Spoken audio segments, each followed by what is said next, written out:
What is even up? It's your boy, Crabman.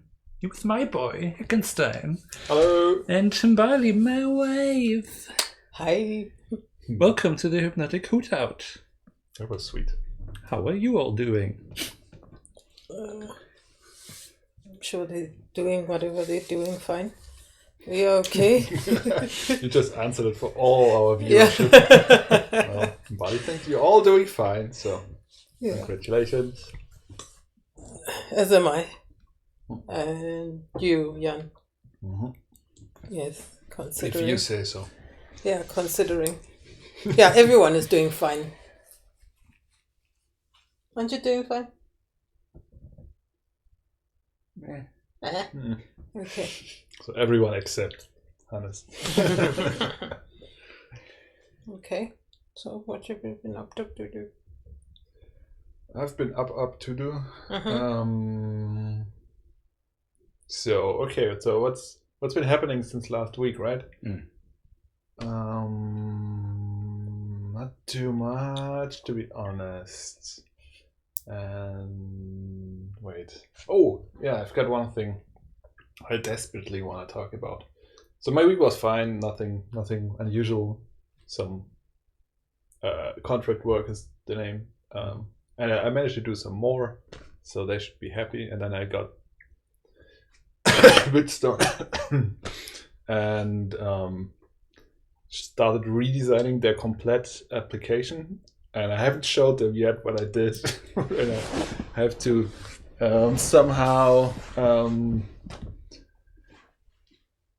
get not only the contractors to agree and want to have this, but also manage to get the people who hired me to invest more time and essentially money to do that. But I think it's going to be great, and I think they need it, and they should be grateful.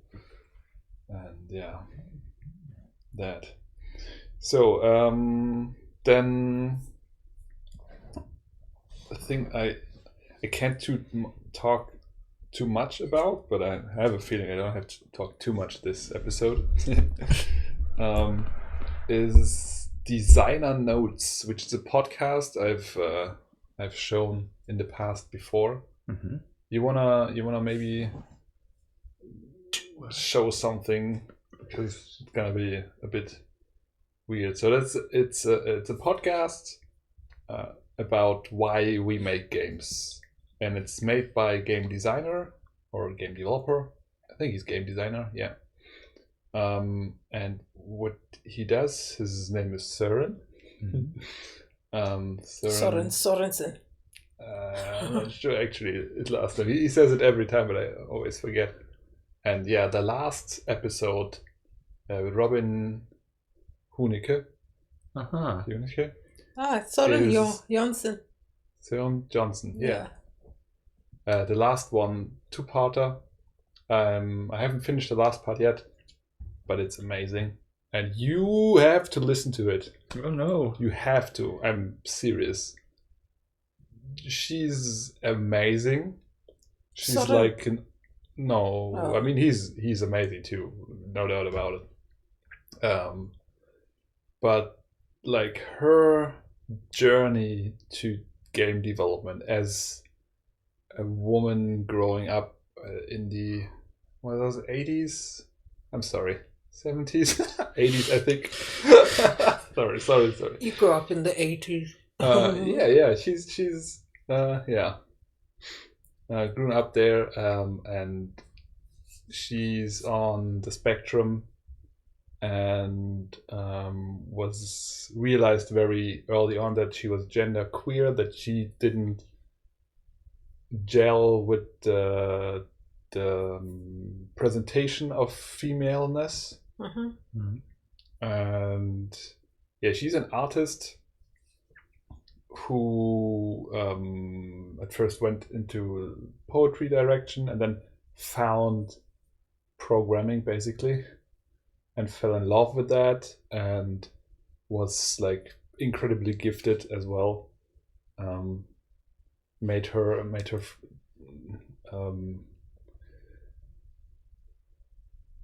her university work, final work, whatever that was, whether it was a master or a bachelor, I don't remember, or a diploma or whatever. She managed to like combine like what did she combine? It was gender critical, like about like gender, and like I don't know, in the 90s, yeah, what I find like most amazing. But I guess in Germany we're just a bit slower. And then it's an interactive story that you can play on a PC. So she coded herself, and it's like every turn it tells one story, but from different perspectives, and every perspective you get more empathy towards like the thing, and it concentrates on the systematic problems. And she made this basically without like realizing that she's like, this is a game. Like I mean, I guess she knew it was a game, but she wasn't like keen on making games. She was just making art, and then she fell into she wanted to do some AI stuff and worked in that direction. And there was a time where everybody was like sure that there will be an AI breakthrough, and they will just put an AI into a game, and the AI will make the game great. And very early on, she said, so now it's I know AI, and it's not gonna work out. And everybody was like, who's she? I never saw her. Like, what's she even doing here? And she always had to wrestle in a male dominated world as someone on the spectrum. She has problems socializing. She gets exhausted fast when there are a lot of people. She didn't dress like you'd expect from someone female. So she cross-dressed basically really early on. And but somehow she had this drive, and she couldn't. She hated people telling her that she can't do something. So anytime someone said that, she was like, go there and do it. Anyway, she tells her life story, or like her story how she came into video games is just amazing. From finding a computer and starting working on there, until she like had to go to Turnberry and standing up and then just like collapsing, having to go to the hospital. And they were like, what were you doing? Were you wandering in the desert alone? You haven't drank so many times. We have to hook you up with like 2 of these salt thingies with water into, and Drips. So she just forgot to drink working on the computer. And it's an amazing story. And it's just the first part, all that. And then the second part, she tells like how she had her breakthrough in the industry. She made boom blocks for Wii, so she made Wii games essentially. And then she went and became a producer. And she produced the game Journey, which is universally loved. And she tells how she focuses on essentially building the right environment for people to make the best game they can. She went in there, and she could have been the game designer and told everybody like this and this is how we're going to try to do it. But she felt from her own experience on the one hand that she didn't want to do that, and that would like hinder the process. And from the other side, she felt a deep need to help people, basically to help them do their best work on their own. And then the outcome is basically Journey. Nice. And then she went and went indie. Amazing story. She met like lots of hugely influential people very early on and talked with them, and it's just like a genius, I think. This is like, I love the designer notes. Every episode I've listened to, and I always enjoy it like so much, and it's such a huge inspiration and motivation for me. But Robin Hunicke is on a different level. So yeah, hard recommendation. Like, I'm gonna quiz you in a week or something. Sounds good. Yeah, I think you'd love it, because I think what she's done with Journey is basically what you want to do. What you how you want to facilitate people, like help them find the vision and help them create this. And yeah, that's what she managed to do. Nice. Amazing. I really wanna meet her someday. I feel like I might have met her. She looks familiar. Like, have you seen a picture? Yes, hold on. I know her name. I'm not sure where I know her name from, but she also wrote like a game design paper. That's also like a crazy part. Like she was basically doing game design, and yeah, she had some GDC talks. Yeah, so I may have seen a talk or something. She looks familiar, like not a person like I directly spoke to, but someone I've seen before. Yeah. So she didn't want to. She didn't feel like she could be a game developer. She thought she didn't have it in her. Like, she was smart enough and didn't know enough about games, and so instead she was like very interested in game design, and she wrote a paper. that paper is like one of the most fundamental game design papers there are now. I think I cited her paper in my bachelor work as well. Yeah, it's kind of crazy. Yeah, you know, she made Journey and My Sims. Yeah, the first job she got was in The Sims 2. She went into the DLC team to make DLC, and she had this horrible experience, but learned like so much. But she basically sold herself short so much going in there, and yeah, crazy story. Yeah. Which one is it? Sell yourself short to make big things? Or No. She sold herself short, like thinking she would never make it, and then she just wrote like the most amazing paper about game design that's like widely regarded as one of the fundamental things. Like, before anyone was really putting like scientific thought into game. No, it's not quite true, but like before this was like, for computer games at least, the case. She was like thinking about like, what kind of games can we do that aren't like just shooters and stuff, and she was like yearning for like games that are different before anyone was really making them. And then like she says, what's the game called, Katamari came out, and she was like, that's what I said, that's what I want to make. Nice. Yeah, really motivational podcast. So that has like lifted my spirits this week quite a bit. Yeah, I worked on a little hotfix for the wizard. Nothing spectacular there, just fixing the most egregious bugs that Wendesil found in his gameplay, yeah. And then yeah, I thought like with Elden Ring being out, this new game from FromSoft, the Souls-like genre, I thought, let's try Dark Souls 1 again. maybe I'm gonna make it this time. And I had a significantly better time. This time I actually made it. I mean, I'm just at the same point I made it. It's like the fourth time I think I'm trying. Made a different kind of character, and this time I didn't feel like completely lost, because now I have played this part 3 times at least. And yeah, I think I'm feeling like confident enough to play it a little bit more, although I'm already like stuck in a place.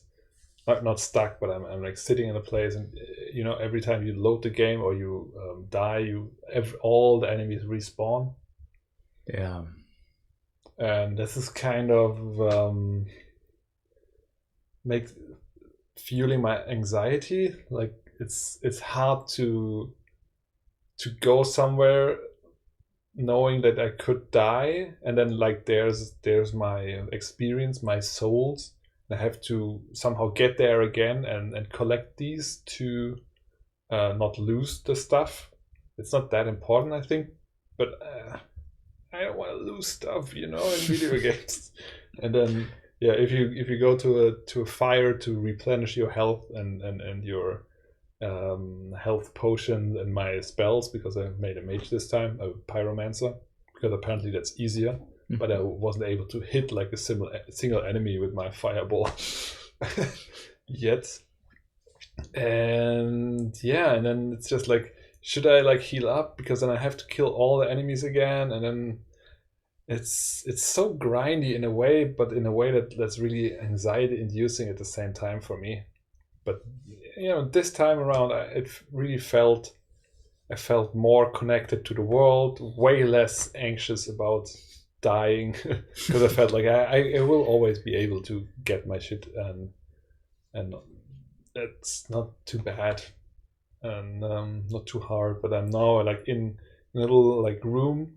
There's a fire and like outside are enemies, and I have to go outside. And I already know like if I kill these, like the next enemy is like this, like 100 meters this way, and he throws like fire bombs at you, and I have no idea how I can get there.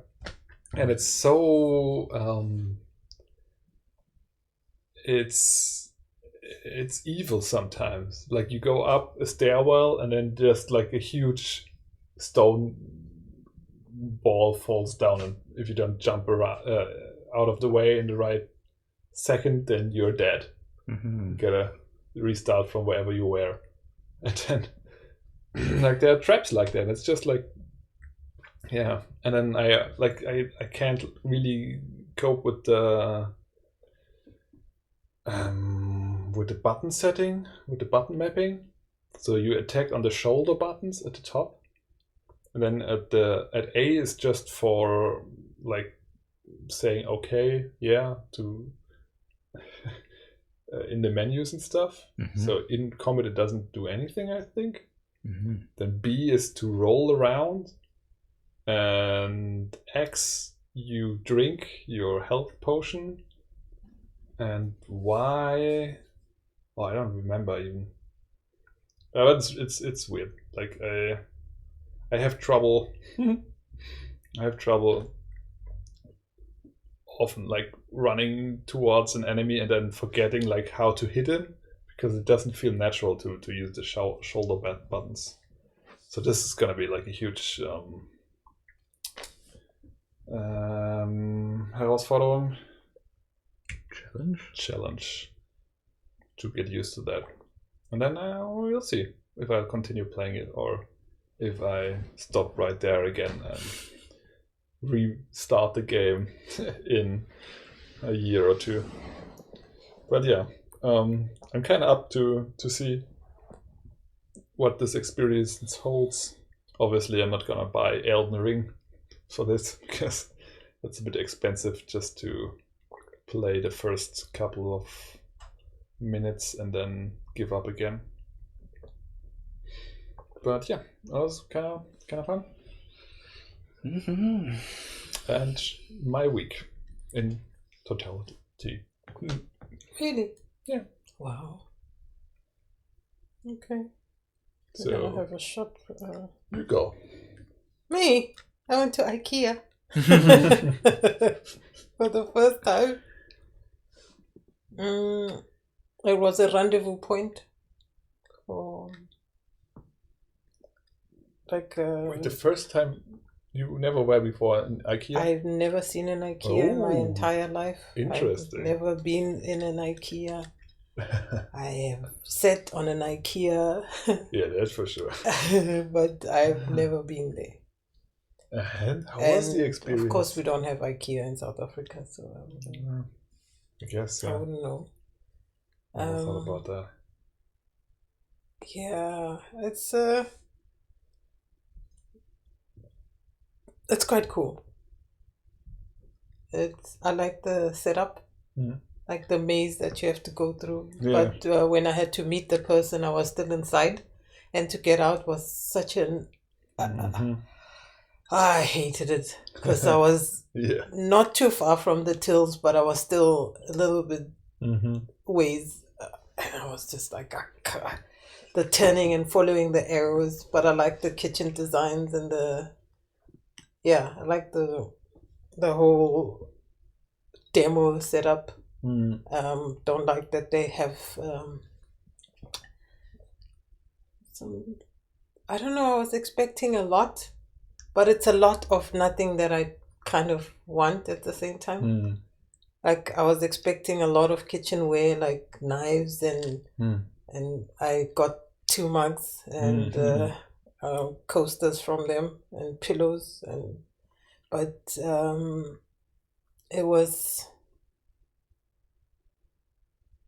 it's weird. It's standard and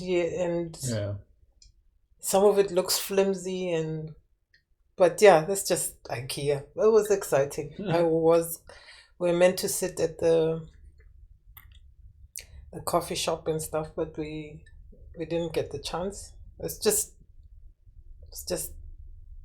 I didn't even know the buying system that you just get the numbers and you'll get the items later and like people carrying, and there's a lot of notepads and pencils and it reminds me of one of my favorite restaurants. It's called Roko Mama's.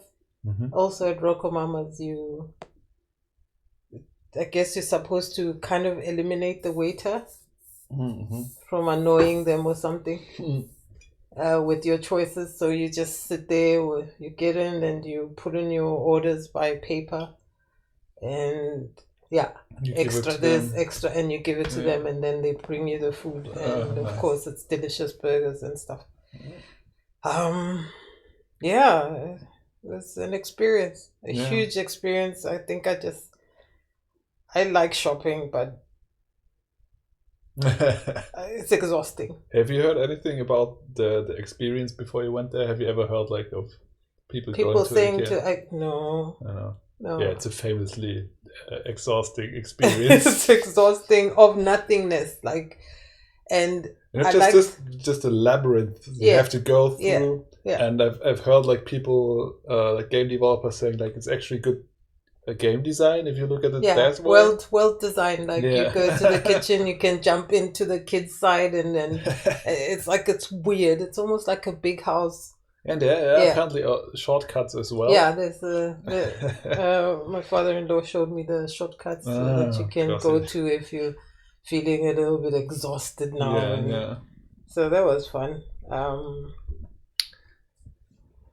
Well, seeing as today is the gaming episode, why don't you tell us about your design game? Yeah, I was gonna get into that after that. It's a gaming episode. What is the title for today? This one's gonna be about games. Oh, okay. Okay. So I have guess about confession now. Hannes, you don't know this. I secretively play 3 games. Okay. Of design. Is it? Yes. But I most like and love Redecorator. Sure, Redeco. I wonder if you can get Redeco. I think it's called Redeco. Redeco. Redeco, man. So this game is quite like when I'm at home in South Africa, I watch a lot of HG TV. And what's that? What's what? HG. Home and Garden Channel. Home and Garden Channel. Okay. And there's a lot about decorating. At first, it used to be the satellite TV that we have. It used to be a lot of cooking. Then I kind of got over that. And then I went into design. And I feel like it helps me with my art also. Like just trains that muscle. Yeah, creativity, color, patterning, and all kinds of things. Just I obviously have. So this game is, when you start, I think that's what you get. You get about 50 grand cash and 15 gold. So you get a set amount. I'm not sure. I don't remember.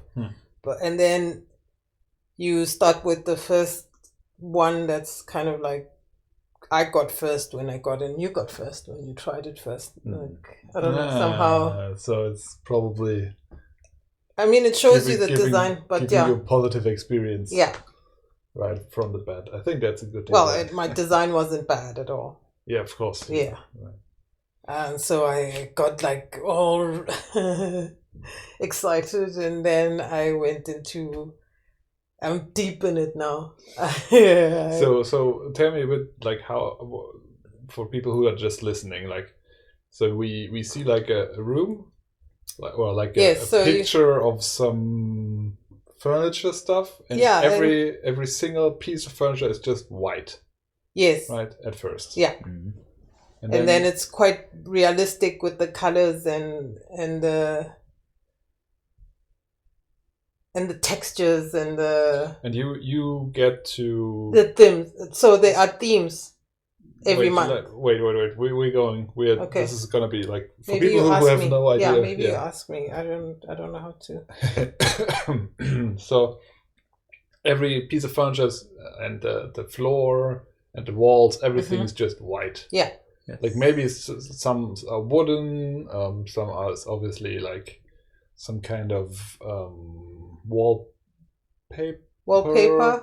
and like the couch is probably not wood, so it's fabric. Yeah. And then so for each piece, you have like a little dot there, and you click on that, and then you can select what kind of texture. Yes. It's supposed to be. So from floor to ceiling. Yeah. Paintings, everything is for sale. And you have to then first start collecting, but by collecting you have to play more. So, but you have to buy basically your resources. You want, if I want to have like a red pillow, for example. And is this screenshot accurate? Do you really get like little pillows, or do you have just like the? You get real little pillows. Well, no. I thought you just get the textures. You just get the textures. Yeah, you get the textures, not the pillows. Yeah, that's what I'm saying. So like, they're showing you how it looks like in. But it looks better than the game actually is. The screenshot here, right? It looks about like this. That's what it actually looks like. But the pillows at the bottom. Yeah, and sometimes it just looks terrible. And when you apply them, it sometimes looks even worse. Yeah.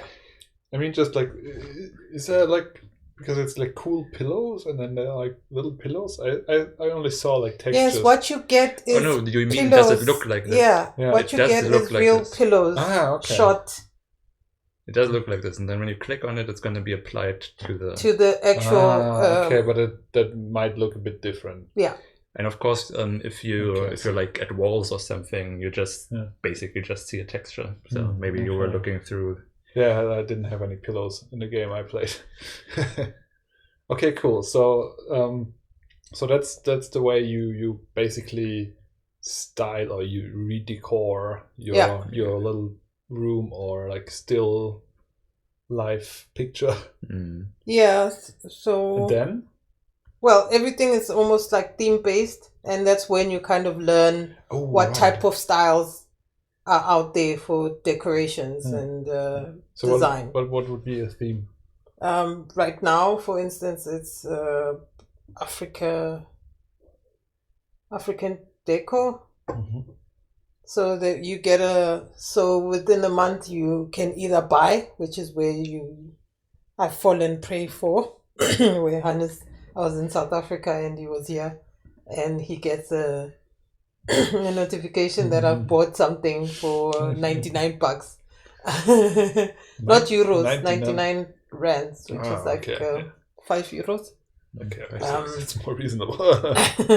That I've bought an entire month's worth of. Yeah, you can buy a season pass, season pass. and then you get like a mini boost, and you get some extra rewards for leveling up. For percentage, like plus such and such percentage in your rewards. No, basically you have like a 30 level more tier system. So if you level up to level 30, that's the pre, I guess. After that's just bonus. Right? Yeah. And as a free user, you just unlock every like 4th or 5th one, and so you only get one on level 5 and level 10, and as the season pass user, you get some, like a bunch of new pillows or something, and and of course the what's worth mentioning is that you buy 5 uses every time you spend money. Yeah.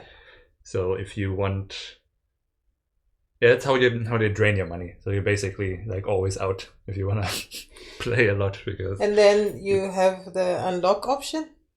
Yes. The unlock option is every time you play, you can gain, if you haven't won number 1.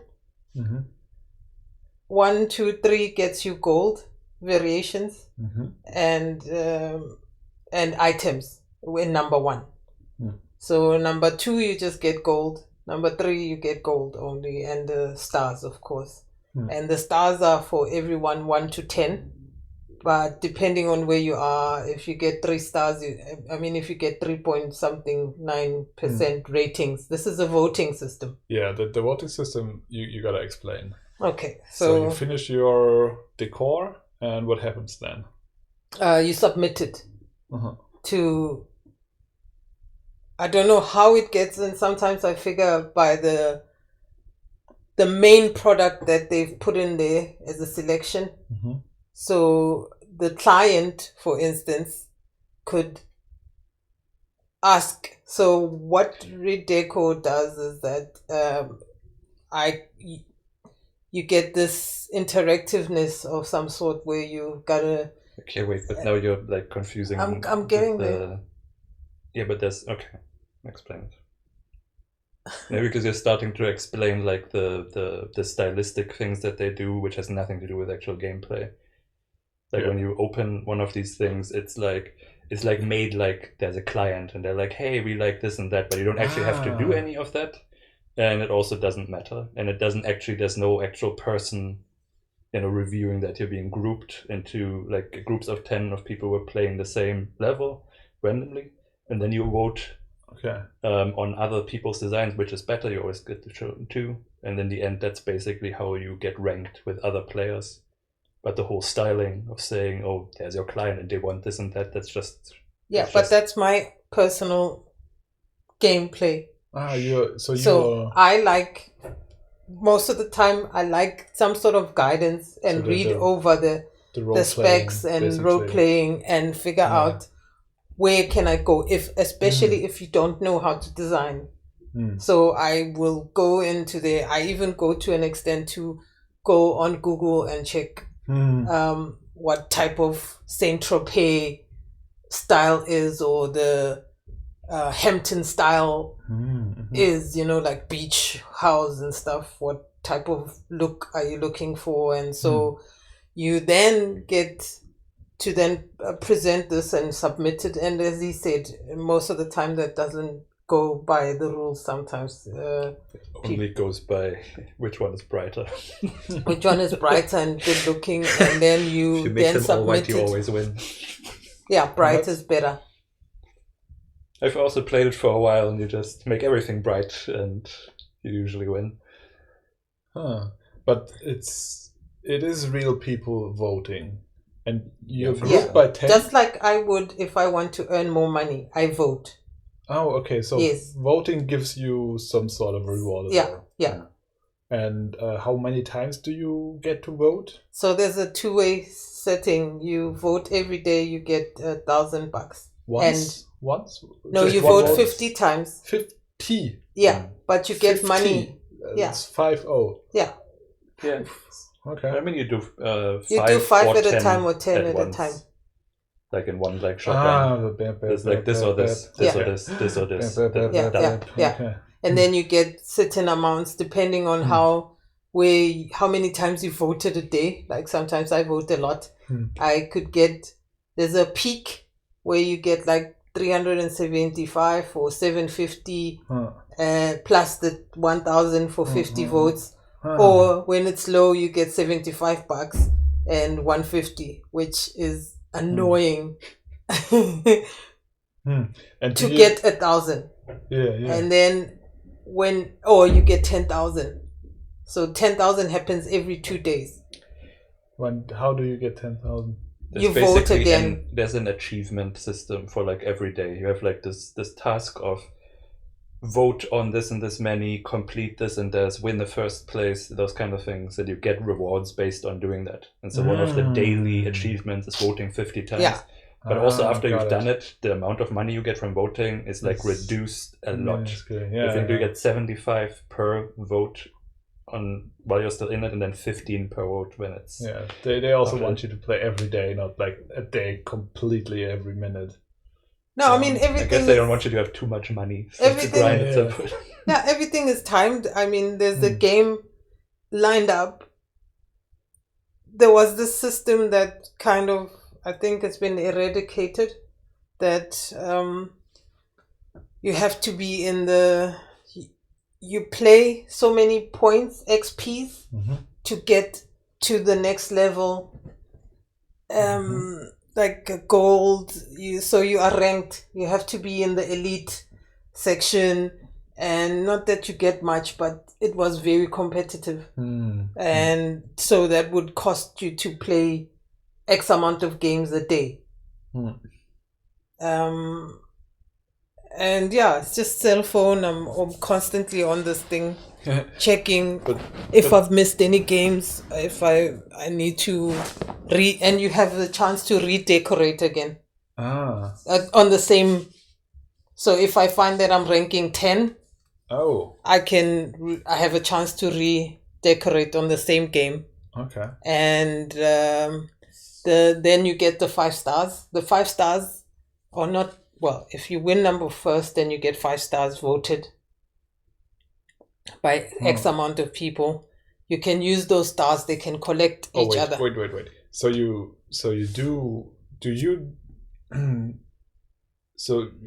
just vote like left or right picture, right? You don't give them stars. You don't rate stars. No, but that automatically. I also have no idea. That was the biggest mystery to me, how the stars actually work, because there is really no way. Sometimes you have 3 people with 5 stars in one group, so it can't be based on either or. I don't know how they're making up these things. Interesting. You know. And my theory was that those are the most popular ones that have been liked and people have voted according to circulation. So I could be number 1 for a long time, which has happened before. Yeah. That I turn around 2 hours before the game, somebody came in and voted me out. Okay, stop, and I'm now... Stop. Pause. So the game is also 24 time hours. limited. Yeah. And then at the end, there's one single winner. Yes, but... And that's the important part, who's winning in the end. Yeah. Yes. You could be placed 1 the whole game through. Yes. And in the While end, voting. you're not, and then you don't get anything. No, you get 5 stars and you become second, and you... Bearing in mind the 5 stars are collectible, and bearing in mind that you are now number 2, that you get 300 gold. But let's say you're not number 2, like you're like last. You can't be last. You can't just gradually go to last. You are voted in. You get into somewhere, you either are number 1 and gradually you move back because you are kicked out of your style is not it's not compatible or something. Yeah. So you said bright designs just win. So it's people just like bright designs more. It's not like the computer. I think it's people who like bright designs. They're appealing. And if you've got like a group of 10 people doing like one task, and then you've got like other groups of people just voting for these, and they're not even, I guess they're compared to each other always, right? Yeah, because it's always which one is better. I guess you could still have like multiple people with 5 stars because they've won all of them. Yes. Yeah. No, but that's the part that I don't get. How can in the same group, if it's like if it's always an either or question, how can multiple people have always gotten a perfect? Because they've never ranked against each other, only against the others. If it's randomized like that, if they don't see that it's like that could work out. It seems like such a big as much as what I've noticed is that if I have seen that I get into the game and the one that was number 1 is suddenly not there anymore. Like it's gone to God knows where. Like maybe moved to another thing because I don't know what. But then I end up being number 1 because that other design is kind of suddenly vanished. It's nowhere. It's not number 10. It's not. It's moved into. Not necessarily. But why would you redesign if you placed one, right? No, I redesigned so that I would become number 1 in both of them. If you place 1, you don't redesign, right? I redesign. If you placed 1, you already have there's an option. Best one, and then you redesign. You basically do two. You just ones. do 2 different ones. You're not actually changing the design from the group. That stays. You just get basically another the chance to... Yeah, you get another chance somewhere else. Like another grid of people.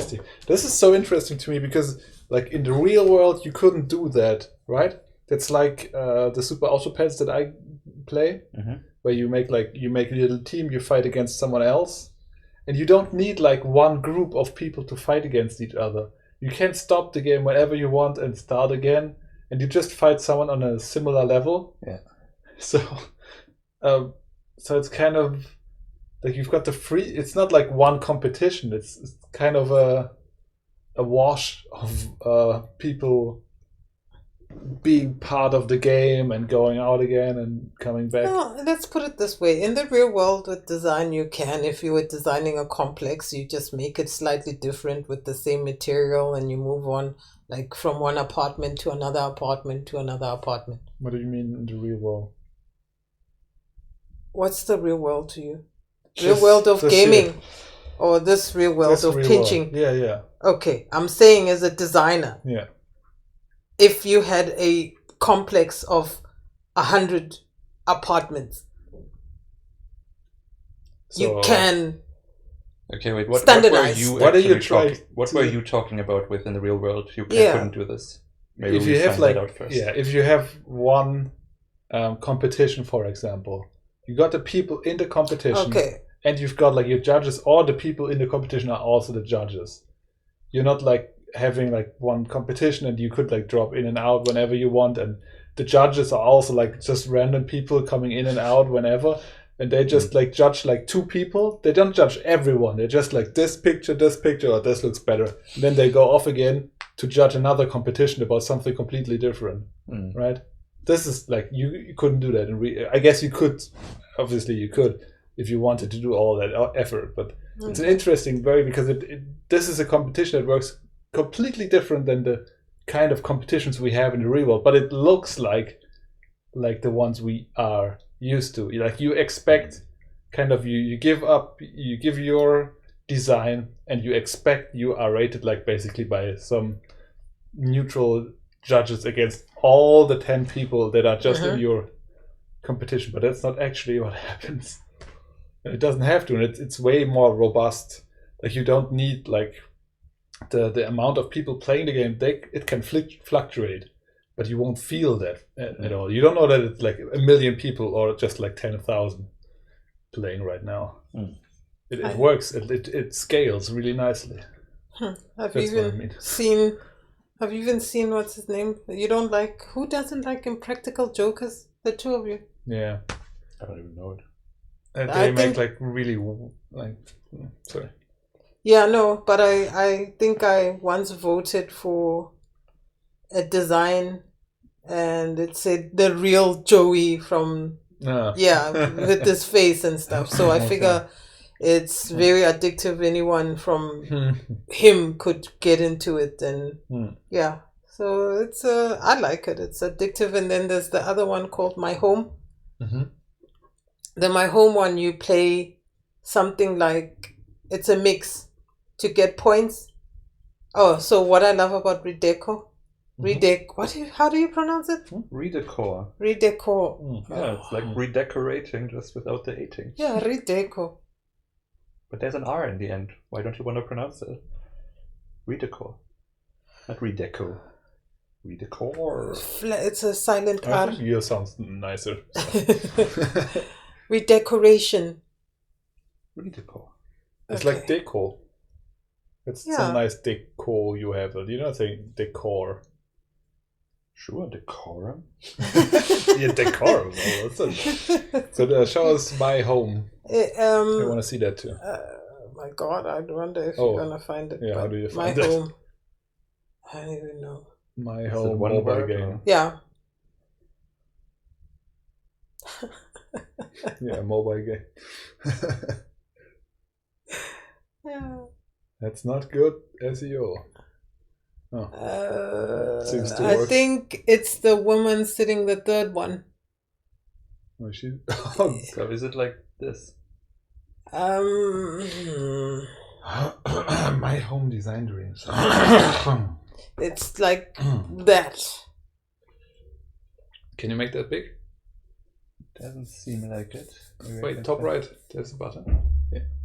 No, that's just to find more pictures that look like that. Oh, is it? Yeah. Yeah, this is a small. It's 420 by 230. It seems.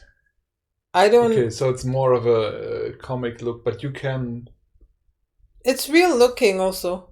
Oh, okay. It's not it's not comic. It's right. Real looking. Just look like that. Yeah. So what's the difference here? So you've got an avatar. Okay.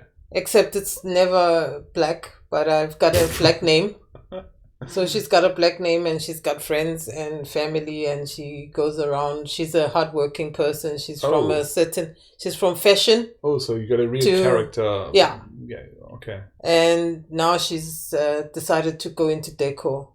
Flipping homes, I guess? Flipping homes. Well, yeah, flipping homes. She started with hers and somebody liked it, a client or something.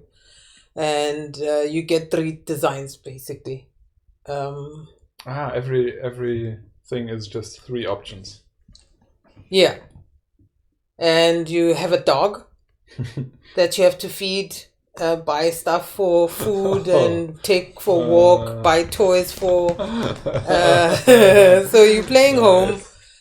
She's about to get married, so she's doing a chapel and stuff like that, like decorating. In my game, she's about to get married. And Hannes, please bring me one too. So you got like some like a real story progression as well. Yeah, you can read it too. But I choose to skip. I don't know what's going on. Yeah, most people. Nobody reads. The twist here is that you have to play like for your money. You have to play like you would do Candy Crush or what? No. Yeah, something like not Candy Crush. You don't play Candy Crush for real money, do you? Well, no, for this to earn points for real money. For money. What do you mean real money? No, for in-game money. Game money. Oh, okay. So what I understood was like that you decorate or like you inventorize the house. Yes. And you pay for the stuff. Yes, you pay for everything. And then someone buys it and you get like the... No, nobody buys it. It's done. Like it's done. But you don't get you get some money back, right? At the end. Well, you get time back. You get like it's a well, it's something different. I mean, if I flip a home, like I buy like a color for the walls and whatever, and then I sell it. That one. Sell it for more money than I actually had to spend. No, it's too small. Can't you like look for bigger pictures? There. So what you have is that. Oh, they're all the same price. Anyway. No, they're not necessarily the same price. Sometimes they... Well, I guess the third one is mostly you have to have video or pay $20 for delivery. What? It's So you have to earn money to do these. Most of the time you're doing them for yourself, not How do for... you earn money? You have to play a separate game. In the game? Yeah. What do you do? It's almost like Candy Crush, where you have to put 5 things together and they crush each other, and you open stuff and you pick up. Sometimes there's a little bit of a side game where you cook, but you don't cook. You just buy stuff with, like with Valentine's, there was a lot of hot icons next to certain things that you had to crush together. Well, put together and yeah. So there's little tasks that you do to earn money, and that money then becomes something that you can buy items with. But then you're decorating your places. Yeah. You're not flipping the homes. No, you're not flipping people's homes, sorry. Yeah, so it's like almost like that. I see. Oh, so weird. So that's basically your day job. Is like the mini games. Yeah. And then you get the money to decorate your home, which is like your reward. We're not even. Yeah. You didn't show? Nope. Thought to check now if we're actually showing it. So it's look at these pictures now. Yes. So this is all we were looking at. I find it really interesting that they brought they reduced the amount of options you have to 3, because 3 I think is like such a great number for choices. Yeah. If you got like just 3 choices, you get much faster through the game instead of like agonizing. Oh, is it this shade of purple, or maybe like deep? Yeah, no, the redeco one is I can sit for what Hannes used to say. It takes him 5 minutes to design a place. Mine is double or 3 times that. Yeah. Sometimes I get tired and I put it away, and then I will get back to it again and say, okay, fine, I think I can. And sometimes I don't see it, and then 1 minute I'm like, okay, this is. Yeah. That's how I play Wordle. Well, the same with me today with Wordle. I saw it. Don't spoil anything. I didn't. Yeah, no, but I saw it and I was like, this is a conundrum for me, and there's nothing I can do. And then and I just this afternoon I cracked it on my 4th one, which I was really. But then another thing I want to ask is, when you're voting for other people in really core, how much time does it take for you, like to is it just like bam, or is it like, oh well, this is great, but this is also great, so maybe I should. No. You're just going. It's just I'm looking for money right then, and most of the time I don't even have to look at it. It's probably the color. Oh, you see how much money they spent? No, I want to. The reason I'm voting is to earn more money so that I can go back to my game and play and buy whatever I'm missing. Yeah. But also the money spent is part of the ranking. Like your rating is somehow multiplied or based on how much you spent. So the people who have more money to spend, they rank higher usually. This way around. Not necessarily. The more money you spend, the more... The higher you rank. And sure, there's sometimes when you have like a really good rating, you can like beat one that spent more with a slightly less rating, but the money really is like a core factor of the whole thing. No, I've seen people who, most of the time, the people who spend more money have terrible designs, and they go right next to nothing. Like, and then the one that's medium amount will be number 2, if not number 1. I've won games with 1,000 rand less, 1,000 less than the people sometimes. But what I was getting at, so if you vote for the people, are you just like, watching a movie and just go like click, click, click without really looking at the pictures? I do look at the pictures. Okay, so sometimes they're inspiration. Okay. Like, oh, this is how they're designing. Oh, okay, this game, I know mentally this game is coming, and wow, okay, fine, this is. And sometimes you vote for people that because you didn't buy the season's pass, there's certain games that you can't get into because of the season pass. Yeah. It's mainly maybe one out of 5 or something like that you can't go into. Yeah, the season pass is I guess it's not a recent monetization scheme anymore. It's been like there for a while, but it's an interesting like mix of monthly fee and free to play. Like we want to have a monthly fee like World of Warcraft because it makes the most money, but we also want to have the free to play player base.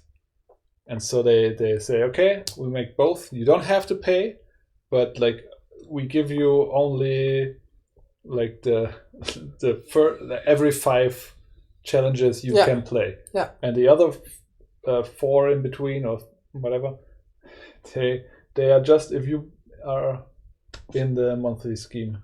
Yeah, and it is frustrating sometimes. You like because you always you just see win, what you miss. And sometimes you win the game because of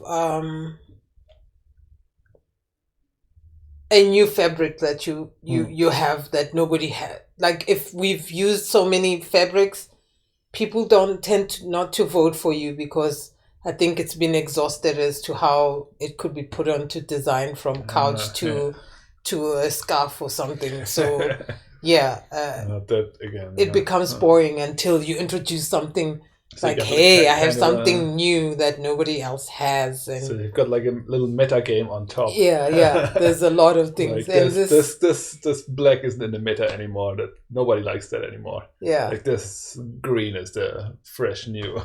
Yeah, and then I went into Solitaire Casino. Mm-hmm. Pull up, please. With Dolly Parton in it. I love Dolly Parton. What? Solitaire Casino.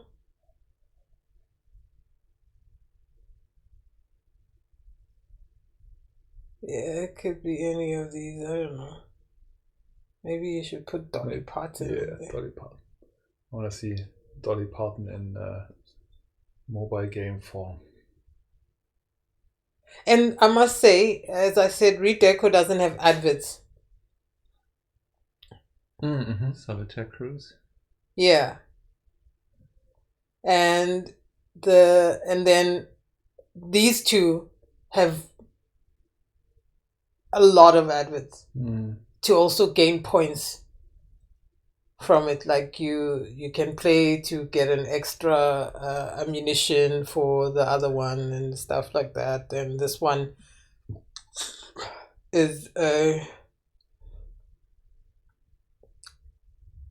this is addictive, and you also can win a lot of money. And I don't like it because maybe search for Solitaire Cruise.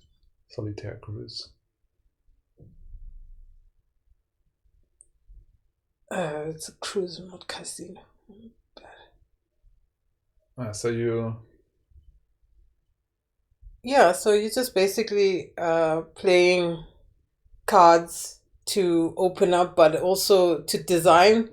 But it's not, and you can paint on there, but it's not really. What do you design? The rooms in the cruise ship. Mm-hmm. You can also paint. So you do little things that are like if the cruise comes with you having a painting day and you having I don't know what, like magicians or under the sea games and treasure hunting and it's I just like it for the actual game. There's not a lot of design to it, but I haven't played it in a while now, because you need a lot of money and you can lose a lot of money, and once you've lost the money you can't.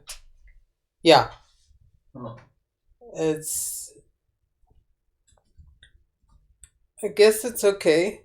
Nothing to it. So this is a game? Yeah. And you just play and there's a bomb, and if that bomb goes through, it's like Solitaire. You've got 3 cards and you...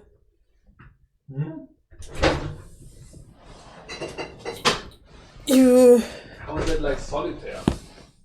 You know how to flip the cards and you Or is it like poker? I don't know what. It's not solitaire. It's what is it? I don't know what it is. Blackjack, maybe? I don't know what type of games are played in a casino with cards. Okay, what's your goal there? How do you win this? Yeah. Solitaire is when you put them in order. Yeah, no. It's not. So that. you have a 10 at the bottom. So you stack them out by getting a no, J. Oh, wait, this is... You get a J and you get a Q on top of the 10. Or you can either go low or high. They just have to be numerical. Is this called Diamonds or something? There also used to be like an old Windows card game, like a weird one where you have like four players like around, and you like always select a couple cards to like put in the middle and something. Never played that. So can you? So now that you don't, for instance, if you don't have a 9 or a J. To go on the king? To go on the 10 on the 10. At the bottom. At the bottom. Yeah. You have to flip the next card. Yeah. To see if it's compatible with any of those. And to unlock. You draw the cards from the top, you draw them back to... You put them back to where the 10 is. Okay. Yes. And you want to get rid of all the cards that are on the top. That are at the top. Okay. And using the ones that are lined up. And the king card you gotta get rid of in 4 turns, or else... Or else it's a kaboom. Or you can buy more. Or you can have a free card on the side to actually flip on the... Or you can rotate for 5,000. I see. So it's a bit of a mind... it's exhausting. Hearts is what I was thinking of. I remember this. Because you have to remind me. I remember this. Because that to me sort of looks reminiscent of it. I remember the 3 this stacks game. and the yours at the bottom. That, right? Nobody can see that. No, I'm just showing you guys.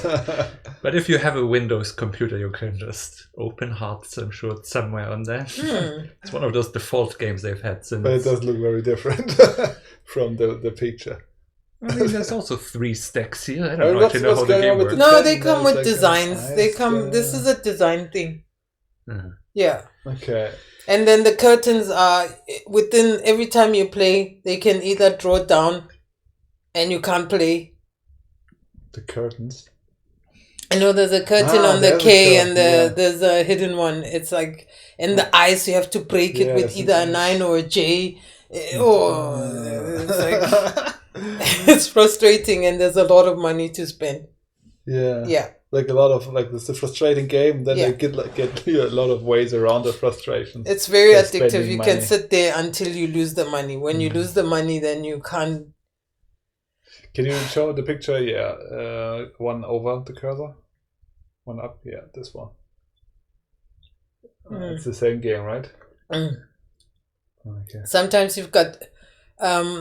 But can you scroll a little bit down? Maybe we find like a picture of one of the rooms you can decorate. No, that's not a room. It's just like things that you can do on a cruise ship, and you can. Oh, you can't decorate anything. There's one room that you decorate. I think it's the captain's headquarters. That's one that I've seen. I thought it was a design situation, but it isn't.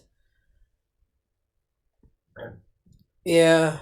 And there's the rewards and things like that all over the place. But I think that's what you do on a cruise ship, mostly playing cards. Yeah, probably for grannies. There seems to be nothing else going. I guess with Dolly Parton, you gotta know when to fold them. She's so great. I don't know why she sells herself out for that stuff. Oh, and this is where I saw the ad with who's the German again? The German tennis player? Boris Becker. Ah, Boris Becker, right. Because I couldn't believe it's Boris Becker because he's looking so much older. Yeah, so those are my telephone. So which one would you recommend to people? Or do you wanna? No, I'm still a Red Deco fan. You don't want to warn anyone like this is. It's addictive. This is addictive. Don't play it. And do you still have fun, or does it feel like a chore at some point from some of the games? No, I'm not tired of it, but if I am tired, then I don't play. And I also have kind of learned to, like, now I'm not worried. I haven't opened it up the whole day because I kind of have played in advance, and you've got like 20 hours until... That's what I mean with these mechanics to keep you playing. Yeah. I get really anxious, like I want to optimize. Yeah. And then I don't have fun anymore with the game, but I keep playing. Yeah. Because I think like, I love that game and maybe I'll like it again. And I don't want to fall behind, so I gotta do these chores every day. Yeah. Even last night I was like, okay, I'm gonna put the phone down, but I gotta finish this one last thing. And that's it. So... I know what you mean. I wonder how much, like... I spend a lot of time on that. Yeah, how much time and energy do you suck out of humanity as a whole? Like, I know that the people, like the Minesweeper person was like, I don't know if my my part in the Windows development was like good or bad, because I think I wasted so much time. But on the other hand, it's really, I don't know, I love games, and I think they are helpful in a lot of cases and give you respite and stuff. But then the whole mobile thing with the monetization and the mechanics to keep you playing as often as, or like daily at least. I mean, even Wordle, I'm noticing, I haven't played Wordle for today, and I'm noticing that I'm not really that motivated anymore, and it takes me longer and longer to start the game. At first it was like early in the morning, first thing I did, like grab my phone in bed and start playing Wordle. And now it's like, I don't know. And that doesn't even have like a mechanic to keep me playing. It's just like, I'm like, I want to know like how, I'm just curious basically. I want to see the new world and how fast I get it. That isn't that the whole case, I guess, that you... With Redeco, I have... Before they took away this whole how to get into gold and then diamond and then obsidian and blah, blah, blah, was a bit hard. It was competitive. Like, you want to end up, by the end of the day, by the end of the season, you want to be in the top 5. Oh yeah, that's what I had. And it's frustrating, and that almost gave me in to not play the game. That killed my Hearthstone. My love for Hearthstone, because I always felt like I should be in the top rank because I'm so good. I should be. And it's also a game that's really luck dependent. Yeah. And you play the game and you have got bad luck, and you have to look at the game and see how you've got bad luck, and it hurts so much that I couldn't. And now what they've done, what I think I've seen is, at first, in the beginning, I think you could put in a game even a minute before the end of the voting. Yeah, but this now, you can. People have won. He's been number 1. I guess that's a bit cheating. Minute? Yeah. But nobody's voting for you then. I don't know. You just get in. I don't know how that works, but you get voted in one way or another.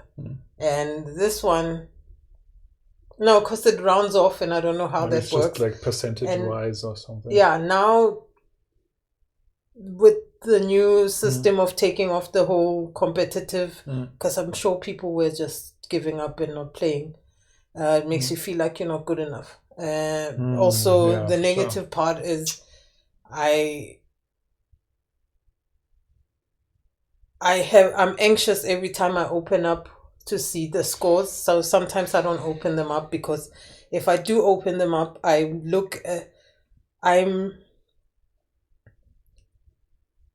torn. 1 minute I'm so negative, thinking, let me see if I'm number 10, and then I get to be in the top 3, or and then or let me see if Oh, I bet you this time I'm number last. There's always that little bit of a side thing that is a bit negative. That I'm very cautious about. But do you think that also makes it addictive? This uncertainty where you are. That's why I don't open. I just play. But this time there's no chance. I think if the game says you have 2 hours left in a game or an hour or something, I can't. Are you not gonna start? It at first used to be seconds, and now it still do the minutes till the end of the game. But somehow I can't put in a redecor. But I'm also easy at settling to see that I can't put in a redecoration, like a redesign. If I can't put in a redesign, I'm okay because I don't have to earn a certain amount of points to be at a certain goal within a game. So I'm okay if I've played it once, so there's less like expectation. Yeah. With my home, there's no competition. There's nothing. There's just you having 5 lives. If those 5 lives are gone, that's it. So but I think I'm gonna. How do you lose lives though? By playing that game, by not reaching it, by not finishing the. Okay. Yeah. Can your dog die? Do you have to? No. You have to. There's a lot of complex. So if I don't play for a week, he's dead, or what's? No, you mean the dog? Yeah. No. Instead, you earn some things and achievements, and you can buy certain things for the dog that are under achievements and don't need cash. No, it's fine. Because I even feel guilty if you. They made games like that. Yeah, like Tamagotchi type. Yeah. Where you've got like fish, and then you have to feed them, and if you don't play, they die. No, but you can pay real money for them to revive. Oh yeah, no. Children's games. So crazy. No. Yeah. Yeah, no. Now I think just the game that I'm playing is the language game. Duo. No. In Duo for the German thingy, you also have levels and how many people have played and like depending on how much you've learned for the day, you can be in a top 25, top 5, top God knows what. So that's also another one that you get a notification that says, Jan has passed you and go fight for your number 1 spot or something, and you need X amount for the day and to unlock a certain step of learning. So that's also nice. And then I found another one called Atsi. So Yahtzee? Atsi. Yeah. Arty. Like art. So it just sends you like today's paintings. Just you learn art history. Oh, it's not a game. It's almost like a game also. So just you can read and then you are quizzed and you move up to unlock another like. But it's more like stage of paintings. Gamified learning. Yeah. So that I don't mind, like opening it up. Cool. I don't even have to because it's not like really a competition. No, but Duo has a little bit of ads. Yeah. Duo has so that you get like little points to do this and. Duolingo, you mean? So you're German learning. Tool. Yeah, I played that for learning Spanish. Yeah, and how far did you get? Not far. Una cerveza, por favor. What? One? What? Beer. That's the one that I remembered. And bebe, leche, something. Wow, that's how much committed you are. Yeah, I know. Bebe is, I think, a little child, and leche is milk. I don't know. Wow, just remember the beer part. Such a typical German beer and milk. Well, It's not the little children. No, but I didn't want to pedophile the Germans. I mean, I don't know all the Germans. No, I don't think we are. No, I mean... Particularly, the Vatican, I think, got us beat. What? The Germans are crazy. The Germans are crazy. Like this German, tell us what you've done today. Today? Or this week. Anything today. I think I'm done with my gaming. All right. So your turn now. It's my turn now. So what's new? Last time there was something that we were talking about. It was the pirate games, right? Yeah. Where you were like, this is the exact thing people want to hear in the Hootout. Oh, right. It was right after the Hootout. We sat down to talk about, I think we talked about the genre of pirate games. And like what else you could do with that. And then like halfway through I was like, damn it, why did we talk only about negative stuff on the Hootout? And not about that. Because it was really interesting.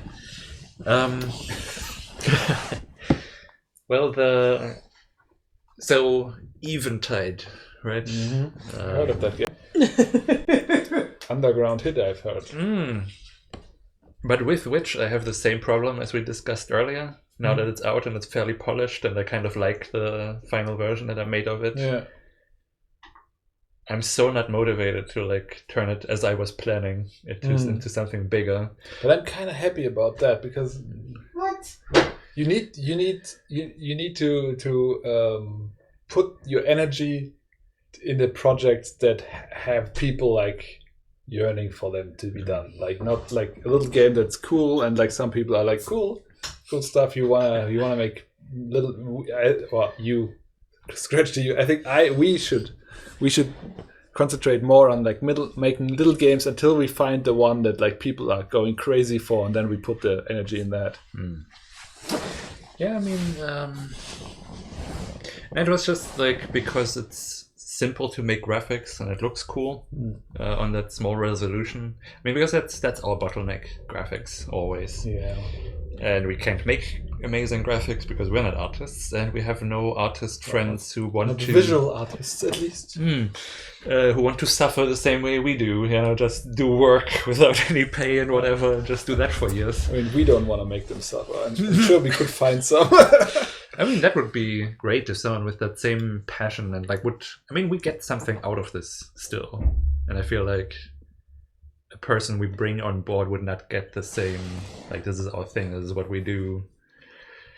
So I don't know. It's like we're standing like in the middle of the street, like lashing our backs, and we're like, oh, we're looking for someone else to do it. It would be great, man. 3 people would be best. We would change the world. Yeah, I get that. So that's always the bottleneck. So I'm always like, I get excited about things where I feel like at least it can be stylish.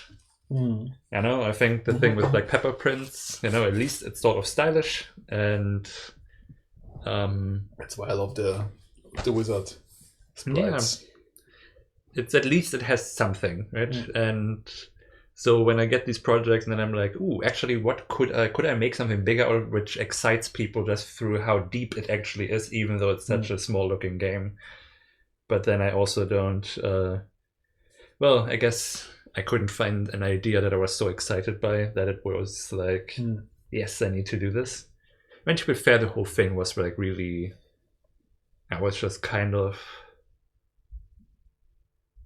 like that I didn't get it done, even though it was relatively simple. Like for the first gem that I submitted to was because like I squandered half the time by being like, I'm actually gonna do it. I don't know. Am I gonna do it? I don't know. But I eventually like, okay, let's just sit down and let's just start, and then try to keep at it. And then I kind of was pushing myself to, at least make this gem thing.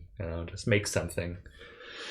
And then as it got more done, and then I could see, oh, this is cool. Then I got excited, and then I polished it, and now it's great, and I love what it is. And yeah, but as I was, of course, thinking about, can I make this like an actual RPG that has more to do? That I don't have the bottleneck of graphics as it comes like to making Undertale, basically. Yeah. And so I was brainstorming because it was obviously like a piratey thing, and I love pirate stories, I guess, or at least I love the couple that I like really love. I love the Pirates of the Caribbean, the first trilogy. I love Monkey Island, and I think that's it. Schatzinsel. I guess yes, definitely Treasure Island. Isn't that?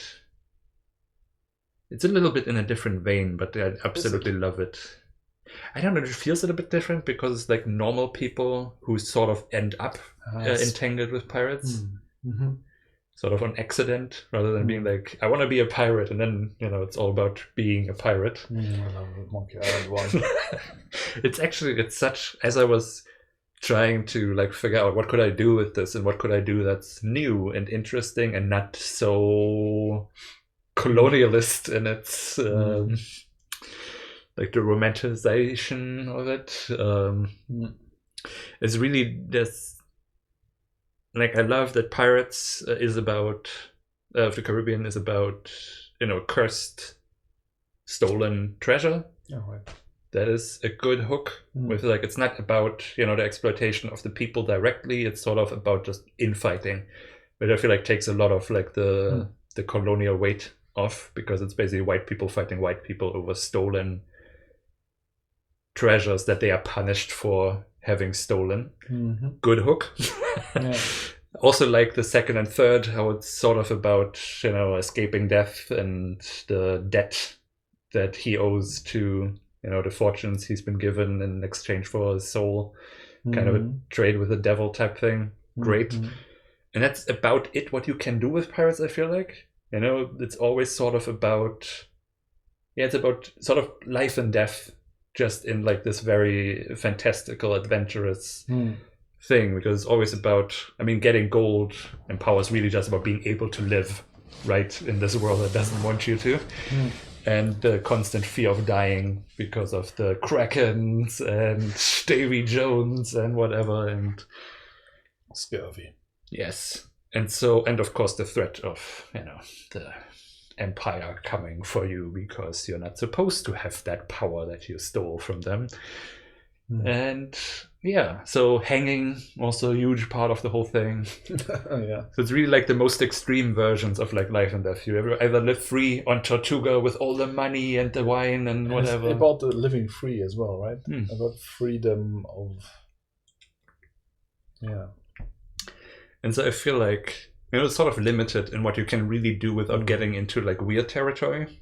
And I feel the hook of just, I want to be a pirate is such a good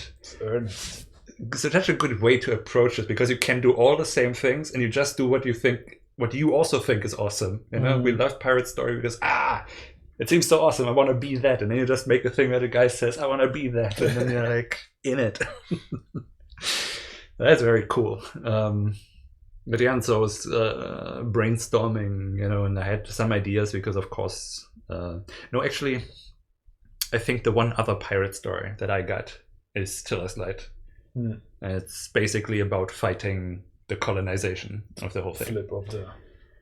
Yeah, and so that's where my mind, that's the only other place I know where to go. There's also like the Pirates game.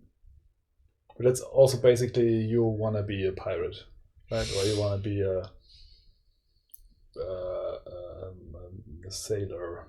I'm not sure if I played one of those old... I think I've tried it once, but I'm also not sure if that... Oh, I haven't played it either. I tried one of these ones, and of course there was also the Pirates of the Caribbean game that had nothing to do with the movies, but was just named after it. It was I haven't played it either. I played that a little bit when it came out. There's really not enough Pirates games. I feel like there should be a proper, awesome pirate adventure out there. It's like interesting, the Pirate Ages is over. Could come back at any time. We had the pirates, we had the ninjas. What are we on now at? I think zombies again. Yeah, still kind of. Plagues.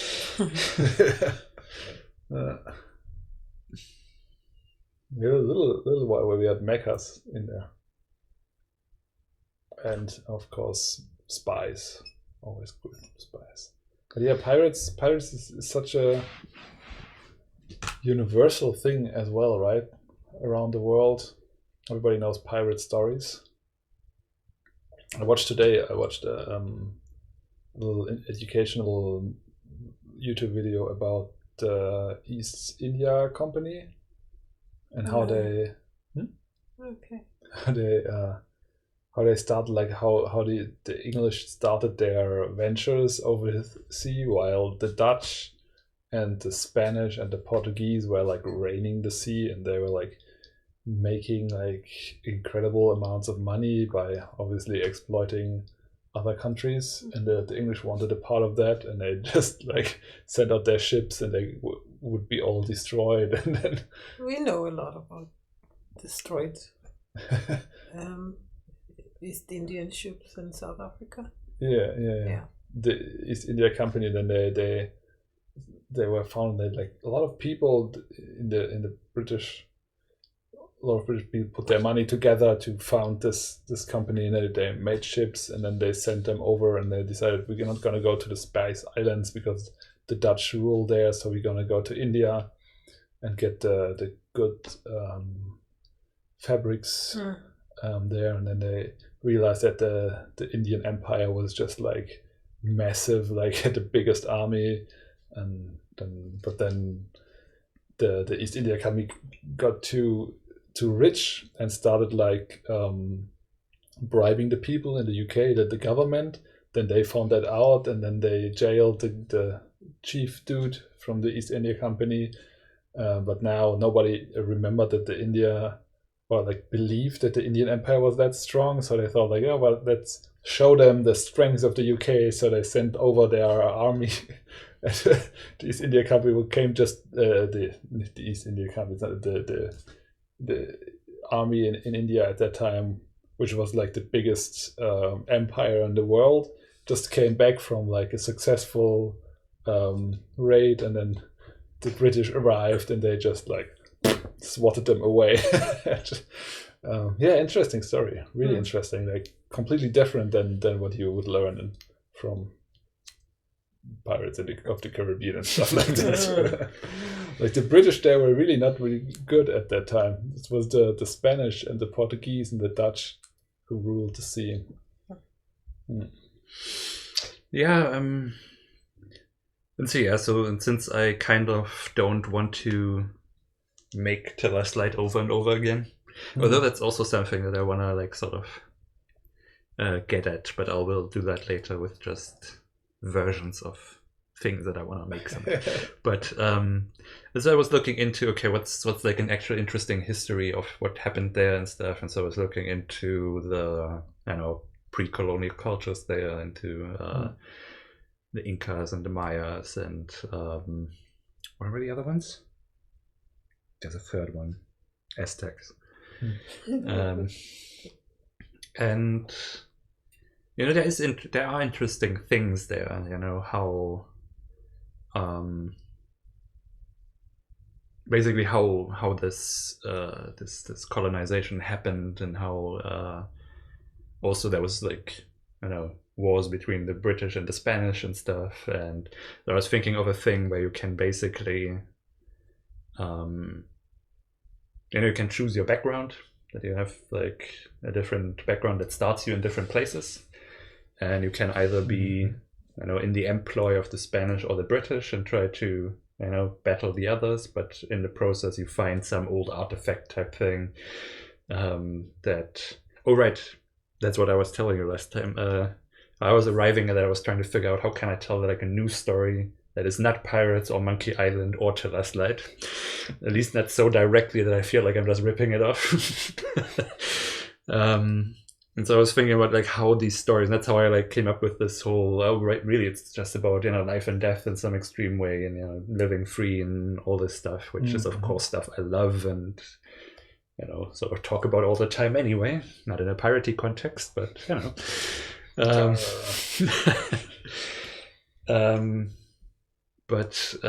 I sort of then was trying to also look at stories like what do they actually do, what's like the core of how they work, how these adventure stories work, and how can you basically decolonize the adventure story. And as I was thinking, then also suddenly occurred, oh wait, let's look at the other adventure stories that I love, Indiana Jones, and they mostly, I mean, the second one is a little bit different because he just falls into a situation that he then has to battle himself out of. But save the poor people living there their whole life. But other. My mom is annoying me. Don't you know you're working right now? Rude. So, but the others, Indiana Jones, like the first, the third, and the game that I love, Atlantis, Fate of Atlantis. Best Indiana Jones story. Definitely, it's so good. And they're always about a mythical item that he has to get or save before the Nazis get it. There's always like this race against time and against evil to seize too much power through these mythical things and stuff. And so and that actually also gave me like an idea for Till Last Light, because the story that we had there, the whole how the mythology and stuff comes into it, was sort of like a loosely hanging thing where we just kind of like, they just sort of decide to go look for it and eventually find it, and that like brings about a whole bunch of consequences. Like it would immediately be so much more interesting if like the bad guys are also looking for it, and if they're making headway, and that's how you get drawn into it, because you notice, oh crap, maybe they're onto something, and for sure I want to be there first. And to have that, that pressure and how it suddenly gets exciting and stuff.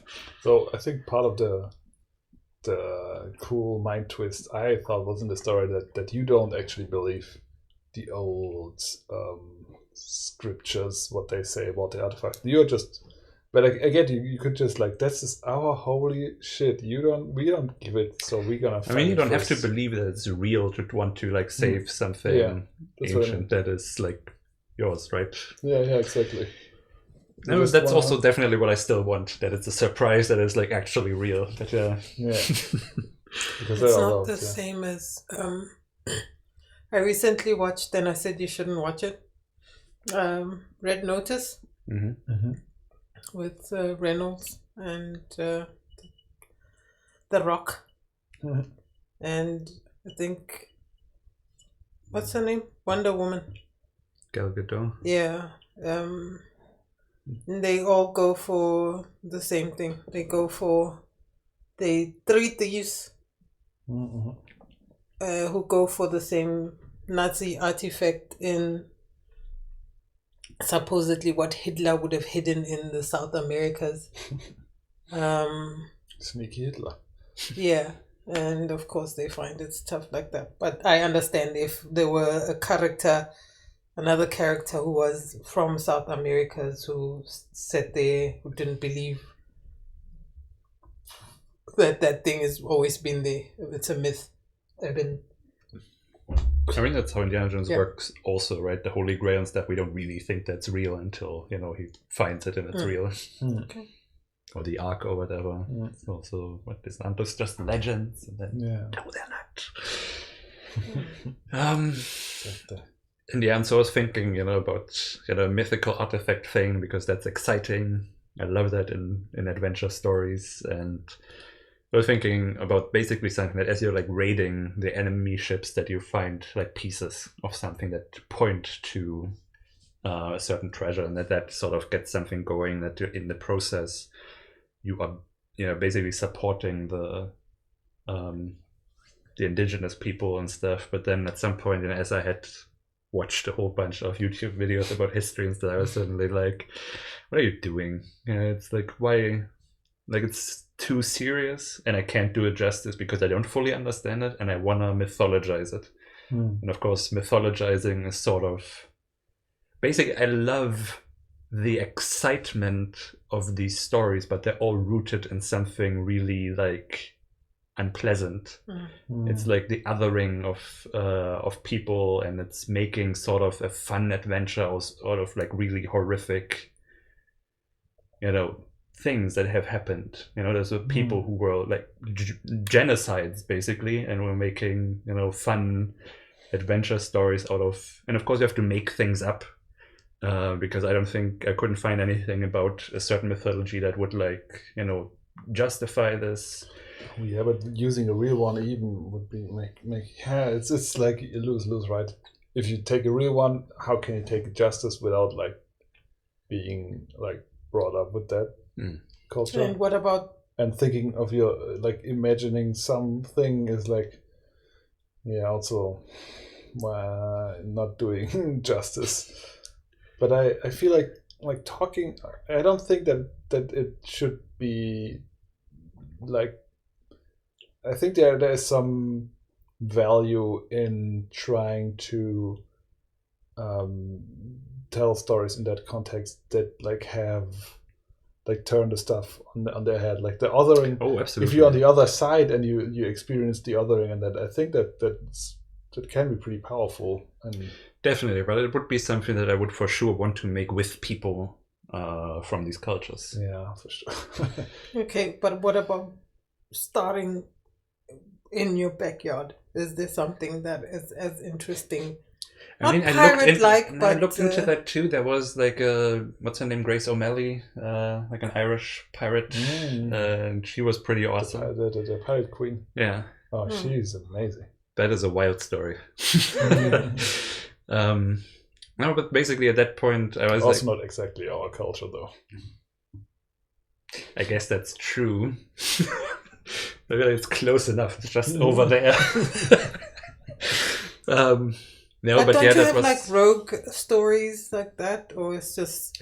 No, the thing is, I want the excitement of Pirates of the Caribbean, basically, and I cannot figure out a way to not just do Pirates of the Caribbean. Or basically, the whole adventure like thing that's like a bit. You can sketchy. Look into the Baltic Seas, the sites of the Germans. And basically at that point I decided, okay, I can't come up with something that I really love and I'm so excited about that I want to do it. So this is shelved for now, unless I suddenly have an idea how to make pirates work. I mean, sort of, I like what I did with the thing because it is, you're playing a game in the game. You know, you're playing a pirate multiplayer game. Mm-hmm. It's not you're not just playing the game, you're playing a game in the game. It's kind of like blackface is not okay, but if you're like doing someone who's doing a blackface in your movie, in the movie context, then you know, like what's the Tropical Thunder? Reaching. No, you know what Tropic Thunder. Tropic Thunder. Oh yes, that is. So he's not honestly doing blackface. He's in the context he's doing blackface, and it's shown that it's not okay what he's doing. I would love to see that movie again just to see how I feel about it. I haven't seen it since it came out, and I mean, it took me years to watch it, and then I watched it, and it was okay, but I'm not okay with it. I mean, it does feel weird. Like I watched It's Always Sunny in Philadelphia, and one of the characters, like she herself does like a black character because you want to play that, and it's so offensive. But the show knows it's offensive. But it doesn't make it like less jarring to watch it. So, you know. But we're getting off track a bit. I do want to go slightly off track, speaking of blackfacing. But I will tell you about it. It's my fault. Go. No, okay. So I was watching a little bit of the Delicious Cooking, or the cooking program on Netflix. Mm-hmm. And the presenter was dipping into their garden, which is edible in everything, including the leaves, but it's really realistically done. And she was eating a lemon meringue made out of lemon, and she was like, and then she played a flute that looked like a carrot, and she was like, this is me, Lizzo, but without my clothes, with my clothes on. And I was like, I'm not quite too sure how I get that. Like she's a voluptuous woman, and just like Lizzo. And then she said something that was like, "Oh, look at me! I'm doing this like Lizzo, but I've got my clothes on." I don't know what that meant, being a white woman, and I don't know why she had to pull that out to say I'm fully dressed. Yeah. Instead of saying, it's me, Lizzo, I play the flute, or I'm very... Or like Lizzo, maybe just. Yeah, it was weird. Speaking of blackfacing, that's how I felt about Tropical Thunder. Okay. Back to the topic. Yes. Okay, so... that was a nice break for you too. So then I suddenly had... So I switched focus, and I was... because I'm also thinking about Tomb Raider a lot, and of course thinking about wanting to make something like Tomb Raider still, or again, because I watched a making of Tomb Raider thing that was very interesting. Just good video. Wait, was it actually the same person? It might be that the Monkey Island guy who did that like unofficial Monkey Island making of documentary. I think he might have made a Tomb Raider one, or he did make another one for sure. And maybe through that I watched a different.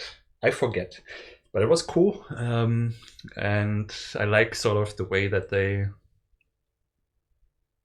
I don't know. I never really realized that Tomb Raider is like a grid-based game in a way, and like how. And cool stuff. And so I was thinking about also the game of the prototype I want to make. And so I'm just going to show you that without much of an introduction. The bane of our existence for the past 2 weeks has been the problem that is going to be telling you about just now. Which is? You're going to tell us in the game. Okay. I guess you will let me know what I will tell you.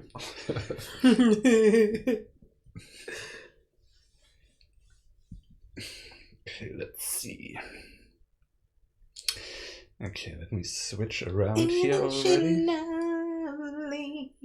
Is she? I don't know. Isn't she wonderful? Since we have nothing to say, that's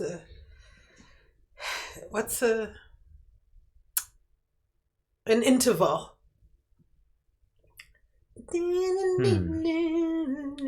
Because that people are so quiet. Doesn't seem to work. Oh right, I also had problems making a. Really? So I guess this is the one we were at, but let me switch maybe to this one. Did that work? I don't really display capture. Good. I had a earworm for Marvel for the past God knows what. Okay, wait, before we do that, but my favorite where's my...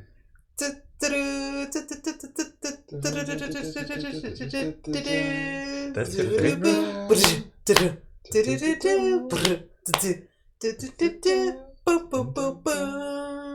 Is that you? Supposedly. I guess it's a bit like not very round, like a lot of edges, hard edges. It's very low poly, but I took. But not the textures, right? We took a bunch of photographs. It's like high textures and low poly body. Yes, I wanted to. Can people see that? Check it before we. I think they can, but the problem is I'm now doing a display capture, so if I open OBS, it's gonna show OBS. Oh, okay. But I guess you can check on. I can try. But yeah, so I took a bunch of pictures and then I made a. I love my heels. And then I just made a low poly, like separate parts, that you can animate them separately. Wait. Let me go out of pose mode so I can select them. Does that not work? Well, who knows why things work or don't work, but yeah. I'm just gonna have faith that it's working, so... Oh, maybe I can... Can you see it on the Twitch thing? He has to put on passwords and stuff. Yeah, exactly. Oh, wait. Well, I can check real quick. I should have it. It's not my favorite. Yes, it is. But I like it. Yes, we have it. Okay. People are seeing it. So yes, I just did a low poly model, and now I'm thinking of. Well, I wanted to try the face projection thing. Oh yeah. But I have not at all figured out how that works, and of course I got immediately like demotivated because the rig is not working as I expected to. What exactly do you mean? Weren't you able to rig it? Yes, rig it. Well, it's very hard to rig, so rigging is hard. It's so hard. That's also the thing. I'm glad you still have the little bit of white nail polish. Nice. So if you are seeing that here, how the leg bends, like the foot is weirdly rotated out, and the whole thing is rotated in a weird way, and I can't figure out. I have to redo it. I just have to redo it. It's probably not that hectic. I don't know what went wrong. I have done this before. It's like, of course, I'm like having to relearn it because I haven't done it forever. But I have figured this out before. It shouldn't be that hard. But because I was stuck on that for a while, I was like, okay, I'm gonna do something else for that.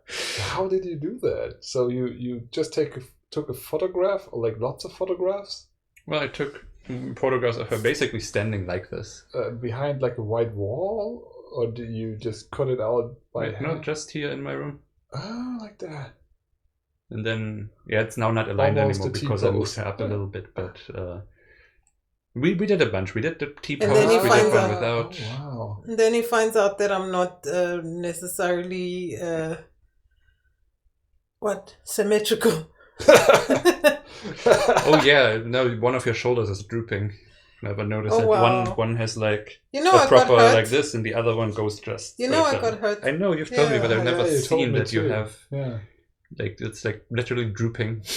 I spent 6 months. It's like bed. It's not in the socket somehow. Yeah, it isn't because it got broken.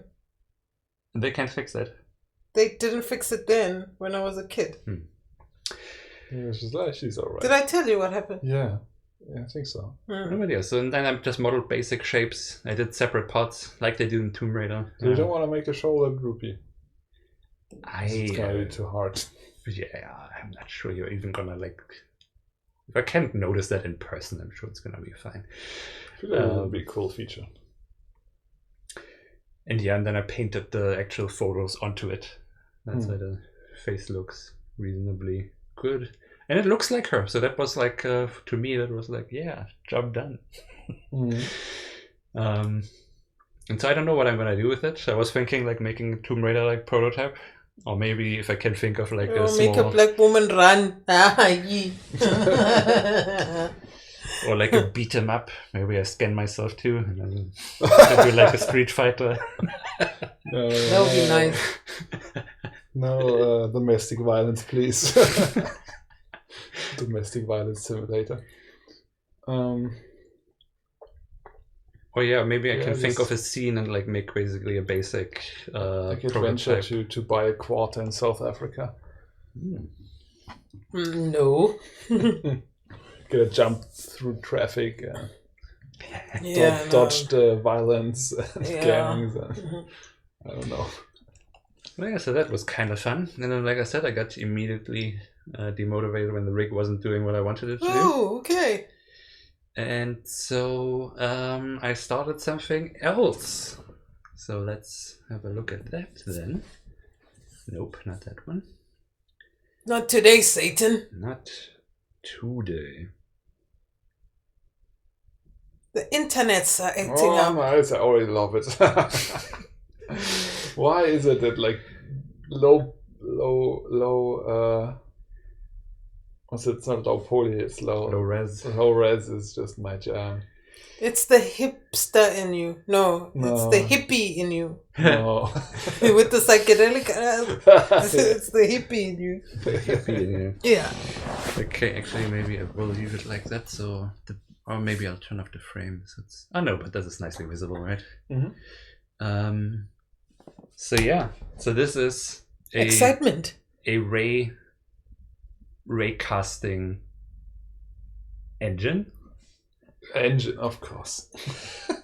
I mean, I guess it is an engine. I mean, I just followed a tutorial of how to do, because in that game jam, the one thing I showed you where someone did like a 2-color ray casting thing that was barely playable. Then I was like, ooh, I wanna see how this works. And so so I've built this.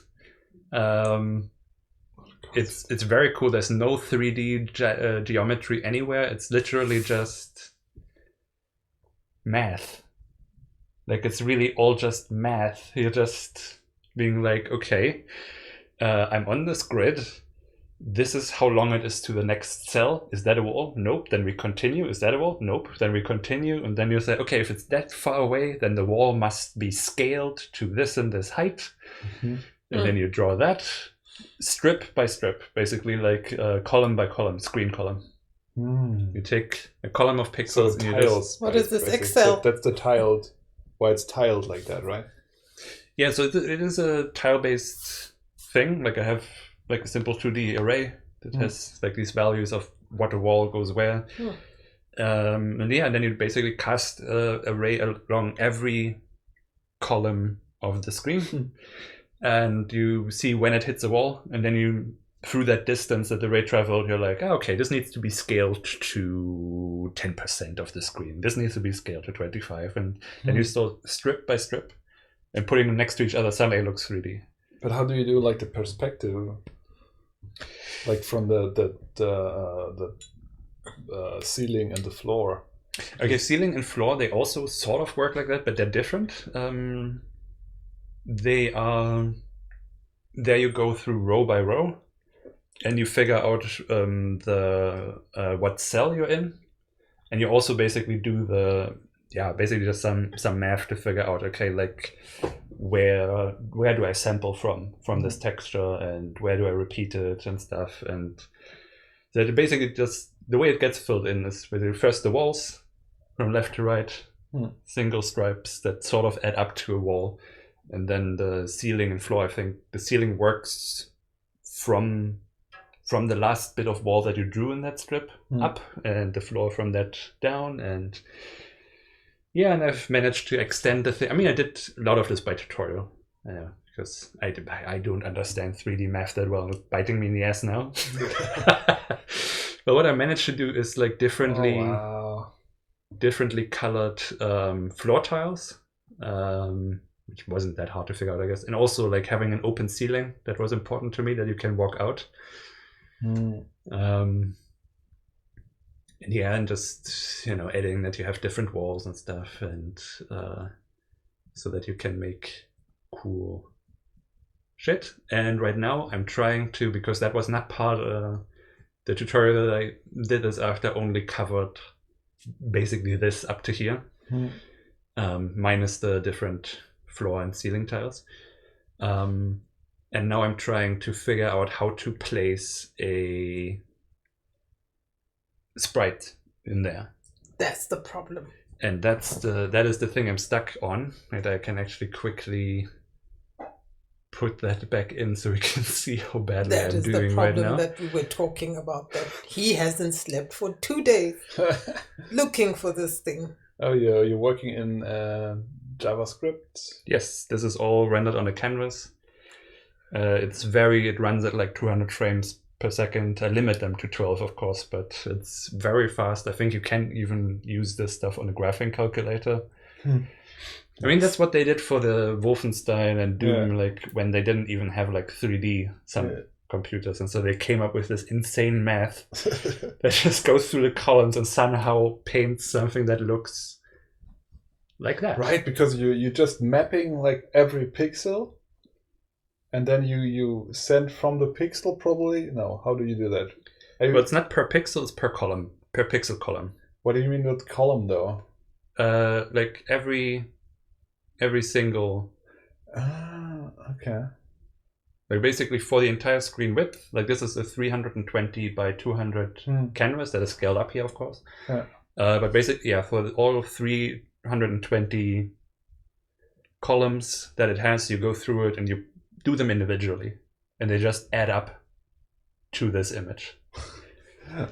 It's very cool, and it's and it's so interesting because there's no actual 3D in there. It's like all just like it makes pretend. I can't even imagine that. Yeah, and then you multiply like the color by the distance, make it a bit darker the further away it is, and it just looks cool. Okay, but let's see if wait, if I save this, it should update maybe. Yes. Okay. So how far? This is how far I've gotten with placing this. It's not. I'm gonna cut out the black when I draw it. So this works now, right? I have the right height. Yeah, it looks good. But if I'm not perfectly aligned with this like I am right now, like if I go over here, suddenly it starts to like do. The ghost. And it's because of I don't understand 3D math at all. There's some math problem in there, yeah. Like I'm so like lost, and I don't even know what to Google for. And so I'm slowly figuring it out step by step. I have figured out basically that if I take, so basically I'm calculating an angle between your position and the position of the thing you want to draw.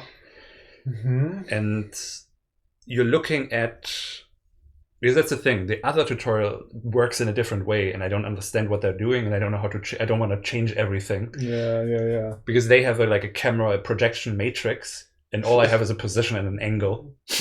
Oh God, yeah. And I have a distance to the projection plane and how wide the projection plane is, so I have sort of, I have things. And so I sort of figured out, okay, if I drew it out earlier, and I was so happy when that suddenly stayed in place, because that I hadn't managed before. The height was quick and simple because I used the same height. I just took the height calculations from the walls and stuff. Yeah. But yeah, the actual position is. But yeah, so I know when I look ahead, right, or like my view frustum is I have a distance to the projection plane and the width of the projection plane, and what I'm trying to figure out is basically where is this thing that is in that view, where do I need to put this on this rendered canvas?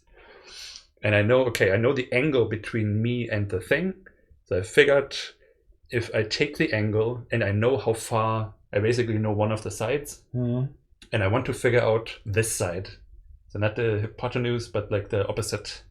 A by power of 2 plus c. Well, you can actually just do a tan of the tan of the angle equals the opposite side divided by the connected side. Oh, okay. Yeah. And so that works.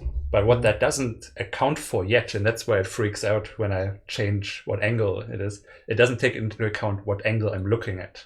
It assumes, I guess, that I am oriented this way, because I'm just taking the position angle, but I'm not accounting for what angle I'm actually looking at, because no matter where I turn, the angle between me and that point is remaining the same because I'm not moving. But of course, I'm looking somewhere else. And now I have to figure out how to take that into account. And I'm sure it has something to do with a cosinus or a sinus. I love that. Yeah. Then when I'm in that position, I just try everyone. I have no idea what should work. And that is exactly what I'm doing. Maybe it's sinus. Nope. Okay. Cosinus. Nope. I'm just multiplying things. And yes. Maybe it's divided by. Oh no, that's it. Not. I've got a headache, and I don't even know what's going on. But have you thought about maybe. Because depending on where you are, the angle changes. I mean, negative angles. Have you thought about that? Maybe it's because it's negative. I think it's because it's just one. And I know if I multiply it by cosinus, right? That is doing something. In some directions it's 1, and then it gets 0, and then gets 1 again, right? Yeah. And I think that's what it needs here, that what I'm calculating is multiplied by 0 if I'm at a certain angle. So that, the transformation it does now, basically it still puts it as if I was looking to the left. And I think that movement needs to be neutralized by a cosinus or something like that. So I know I'm getting closer. But it's... I wish I understood anything. Because you see, it works sort of when you're in every position except for the one where you're because from the other side also, so it's not necessarily a, see, it even like, wow. I don't know why it notices already that it doesn't go in there. Like wait, is that an actual problem? Aha, so here's also a problem. I thought that was, no, because I'm actually not doing the wall calculations yet. But are you sure it's not because the angle is negative at some point? Because it's just like from one direction, right? From there. I mean, that's sort of the thing that I figure, that when I stand here, and I'm basically, when you have, you know, anytime they do something with sinus or whatever, you have this circle, right? Yeah. It sort of says on this angle it's whatever. And right here, I think I'm on this angle where it's just 1. And as I move down, it has to be multiplied by something that, yeah, keeps it there. And so I will figure it out. I feel like I'm close. I made some sudden headway earlier where I decided to just draw it out. Yeah, I keep drawing out stuff like that because I know, like in my brain, I can't calculate it, and I need to see it and try it out, like just write out the different cases. I think I don't even know what I'm calculating, so it's really just stumbling around in the dark. Oh, but of course, collision detection. Yes. Maybe you gotta like print out the calculations it does, and then you can figure out what's going on. Yeah, that's how I sort of started. I know what value it needed to be when I stand at a certain position. Exactly. So I know what it needs to be. Oh, man. Now I just need to figure out how to get there. And here, of course, I would do like a depth check. So while I'm drawing the walls, I'm already saving the distances, and I would just check if it's a distance. And that's also how you, like right now, I'm just painting it over it because I just want to know, is it there? But when I'm actually drawing it in the end, I will also do it line by line, so that when it intersects with the wall, it would not, I would just basically not draw it if the wall isn't, so it can like do the proper clipping. And yeah, and so of course now I'm thinking, what can we do with this? It's not gonna make us any money, but I'm excited about it anyway. And I was thinking, metal chaser. Yes. And here's even what I was thinking, because one of the other cool things that I've gotten from the tutorial is that you can even shift up and down. Nice. Which in the original version does not work, because, you know, it's all based on you're in the center. And so I was thinking, what if, you know, when everything's like sandy and you have like these levels, and then you step into a mech and you put like the graphics around it, and suddenly you're just further up. Yeah, and now you're like walking around like this, and that's much cooler. So yeah, and that is the thing, you know, I said earlier, like I'm thinking about versions of things, because of course I have a vision for what I want Metal Chaser to be. Then I have a toned down version of it in a shitty PlayStation graphics type thing. And now I'm thinking, this I could maybe even actually do. And I'm like conflicted about it, because I know what I really want it to be. But what if we were to like release this as just Metal Chaser, and then, you know, then that's Metal Chaser, and I feel conflicted about that. Oh, but it could be. Oh yeah, I mean, on the one hand, yeah, why not? It could become like famous, and then we get the money to do the real thing. Or, I mean, yeah, this, and then, but if this happens, we've got the same problem with the Wizard, where we gotta find a new name that's better marketable, and but that still has some connection to the old game. Metal Chaser Volume, whatever. Or because I'm excited about that specific story, basically. Which is why I'm also thinking, you know, do I want to make a version of Tiller's Light that I can actually make when I know sort of that's... I don't know. You would have to start with some auxiliary story, like not the main cast, but like some other characters who try their hand at piracy or with Metal Chaser that live in the same world. So you have your cool story, you keep it tucked in, you just work on the world, tell some other story in the world. Then you still have the big Metal Chaser. At the same time, also, if you wanted to be successful, put your best foot forward, right? Yes, of course. And that's like the massively thought through story that we already have. And we keep starting with stuff that's not not as good, like hoping that maybe that's going to be really famous and then we got money to make the good stuff we actually want to do. And it's not working out for now. I mean, yeah, so maybe I just gotta. But yeah, it's actually. But it's like just working with you always working in such harsh restrictions that basically prevent us from being successful anyway. Like we're not gonna make. I mean, maybe like a game jam game where we win with that. You know, this is something I could imagine, but we're not going to make a game in that, and then it becomes like hugely successful because the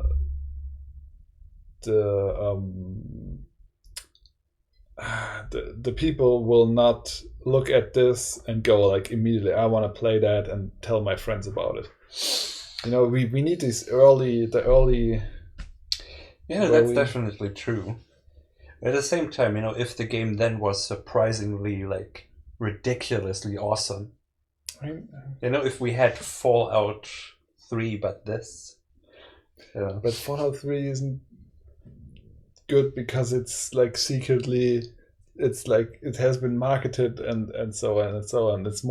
It's definitely more like Undertale, and like how many games like Undertale get success, or like The Wizard. Like we had some people who were like, oh my god, it's such a great game and why aren't you selling it and this and that, and now we're selling it and I don't know where to be found. And the people who told us it's going to be great, yeah, well, they bought one, but it's just like 3 people or 100, I don't know. Yeah, I guess that's always the problem that we can't. I mean, this is basically the level of graphics we can manage, and this is already like better than most of the things we've done, I feel like. And we don't get the momentum, and I feel like the momentum you only get if you have like, if you speak to the visual that's true, definitely. Thing that people expect. I don't understand how you can't. I don't know. Internship.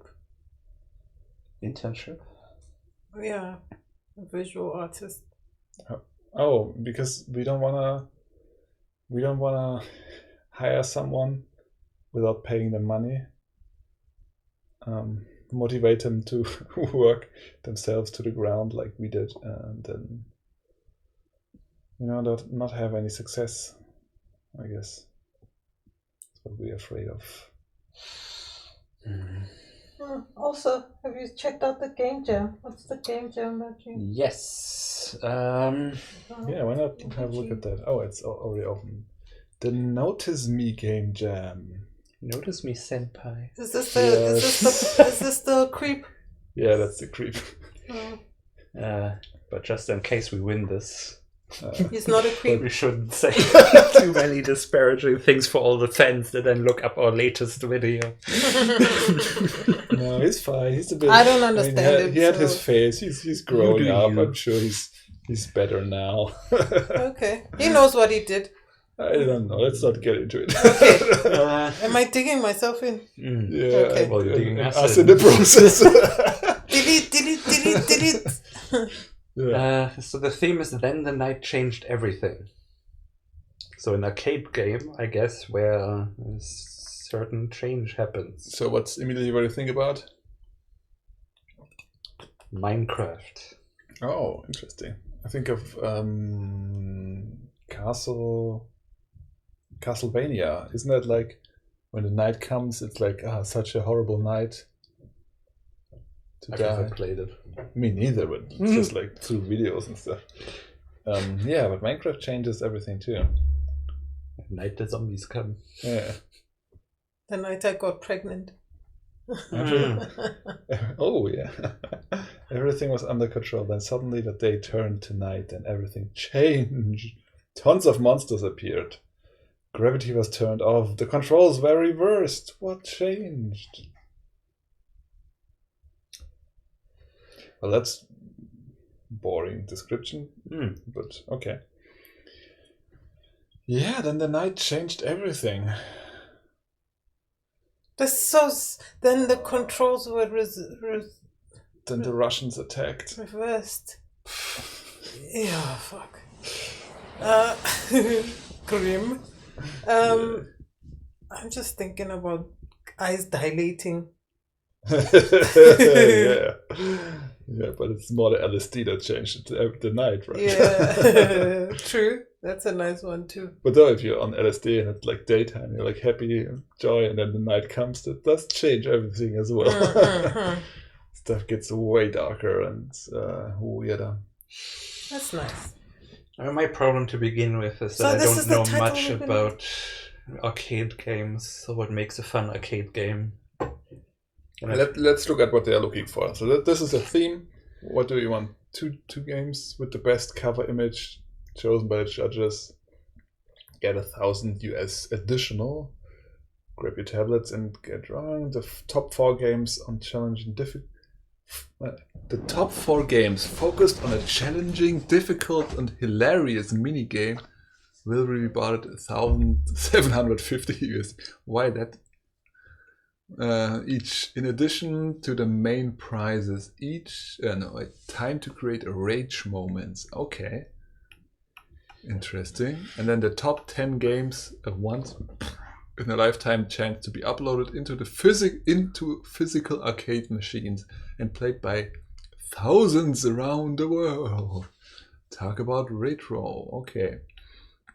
So the top 10 games chosen by our judging panel, composed of members of Game Maker and OpenGX teams, Opera GX teams, sorry guys and girls, will be put to a public vote on March 29th, where it will be up to you to pick the winners.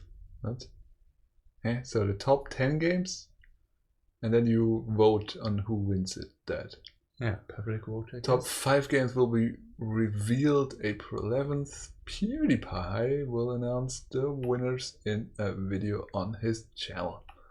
Okay, please read and accept the official rules. Prior to participation, as only those that have accepted the rules will be eligible. Relatively straightforward and boring. Theme, Game Maker Studio 2, blah blah blah blah. I mean, I read the whole thing. They don't really say anything too specific. So it doesn't have to be an arcade game. It's just going to be a game in an arcade.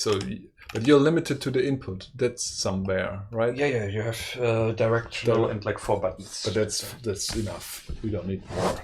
Sure, but I'm also thinking the people who are going to judge and vote this are probably looking for a fast-paced, exciting. Sure, we could make a narrative game, but it's not going to win. We're playing to win. It needs to be something that is sort of Nidhogg, or whatever that's called. Something that's just sudden. Yeah, that's suddenly what they're looking so for. Simple, but so yes, I want to play this. But it's also, it's PewDiePie, right? He's looking for streamable moments, it's the rage stuff, to quick gameplay, quick turnaround, strong emotions. Yeah, something fast and exciting, but also interesting. Yeah, it's not our meat here. Not at all. But I think we can do that. I mean, we can do a jump and run, and maybe something interesting works out. But I guess I think jump and run is such a boring genre. Yeah, I think we need a really awesome core loop, basically, and jumping and running is it's fine. Google search for arcade game genres. Let's see what we got there. Arcade.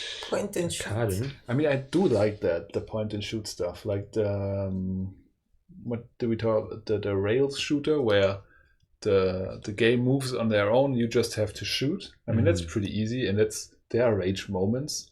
So I played lots of House of the Dead back in the day, and you can put stuff in the background. If you shoot at it, you get more points, or you reveal secrets, or you could even decide where you go. It would go just straight, but if you shoot at the door before you were past it, you would turn around and go in the door, and you could find something there. I like that a lot. I think something that would Like what I'm thinking of now is Cluster Truck. Ooh, Cluster Truck. What an amazing game. Yeah, and it's so simple, but it's just so goofy in it. It's basically lots of trucks are coming at you, and you have to jump from truck to truck because you can't touch the floor. I was also thinking the floor is lava. Or actually, I was thinking the floor is your lover. Why is it always some kind of weird joke you come up with first, and then you're so in love with the joke that you have to make a game around it? The floor is your lover. That changed that night. Oh yeah, at night your lover is very specific of what they want. Yeah, honey, is this I feel like there's like a kernel of an idea forming. We'll see where that leads. I mean, that's a kick-ass title. The floor is your lover.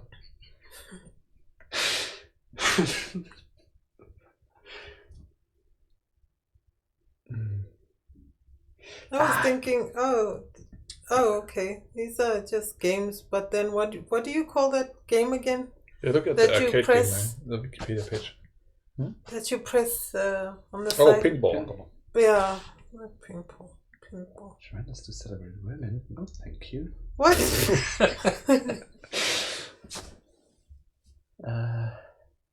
Oh, it's that month. Oh yeah, it's Women's Month again. Yeah, in South Africa, Women's Month is August. When's Men's Month? Fuck off. It's the rest of the year, dude. November 19th. It's Wednesday. Wednesday? International Wednesday.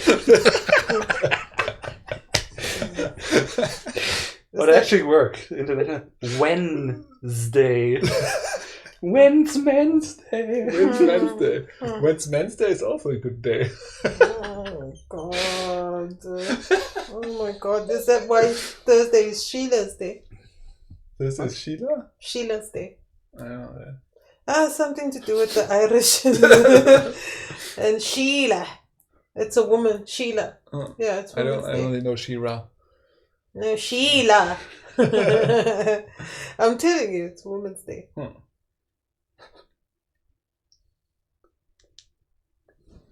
Because Sheila is a woman. Sheila. Okay, scroll up. That's not helping. Maybe while I'm just seeing my dumb look title. at arcade video game. I want to click on that main article, please. Where's my clicky thingy that works?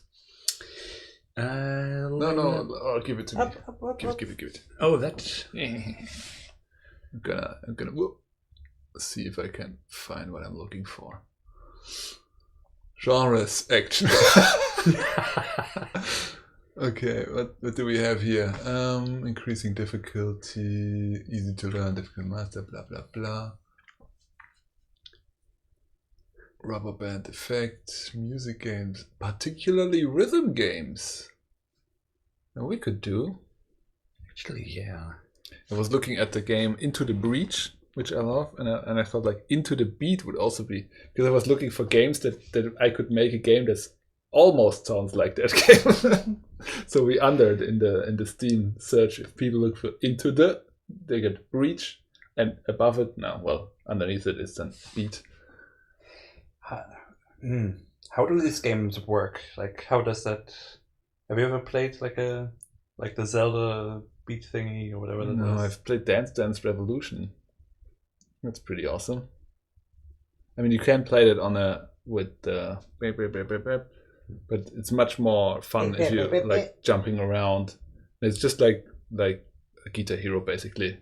From top down you gotta go on the right, so you gotta jump right, left, top down. And I think that's basically how all the music games work. Are we overstaying our welcome? When do we finish? We already finished like half an hour ago. Okay. Yeah. Are we still? Yeah. Still. Yeah, we need to. Still on it. Oh. I mean, we're giving people an extra packed games episode. Yeah. So. That's what they wanted. That's what they always asked for, and now they're not here. So racing games, motion simulator, arcade cabinet. Oh, that's cool. It's simplistic physics engine. I love racing games too. That's also what you can do with the. I can agree well. You remember our idea about that? Oh, I used to love that game. The drunk driving game where you have to drive back without killing too many people. Tipsy driver, yeah. I used to love the one with the joystick and you driving. With the steering wheel and the brakes. Oh yeah, that's cool. What else do I see? Arcade controller, beat 'em up games, of course, including fast-paced hack and slash. Like beat 'em up would be like side-scrolling Streets of Rage. You like beat up people. That's also really cool.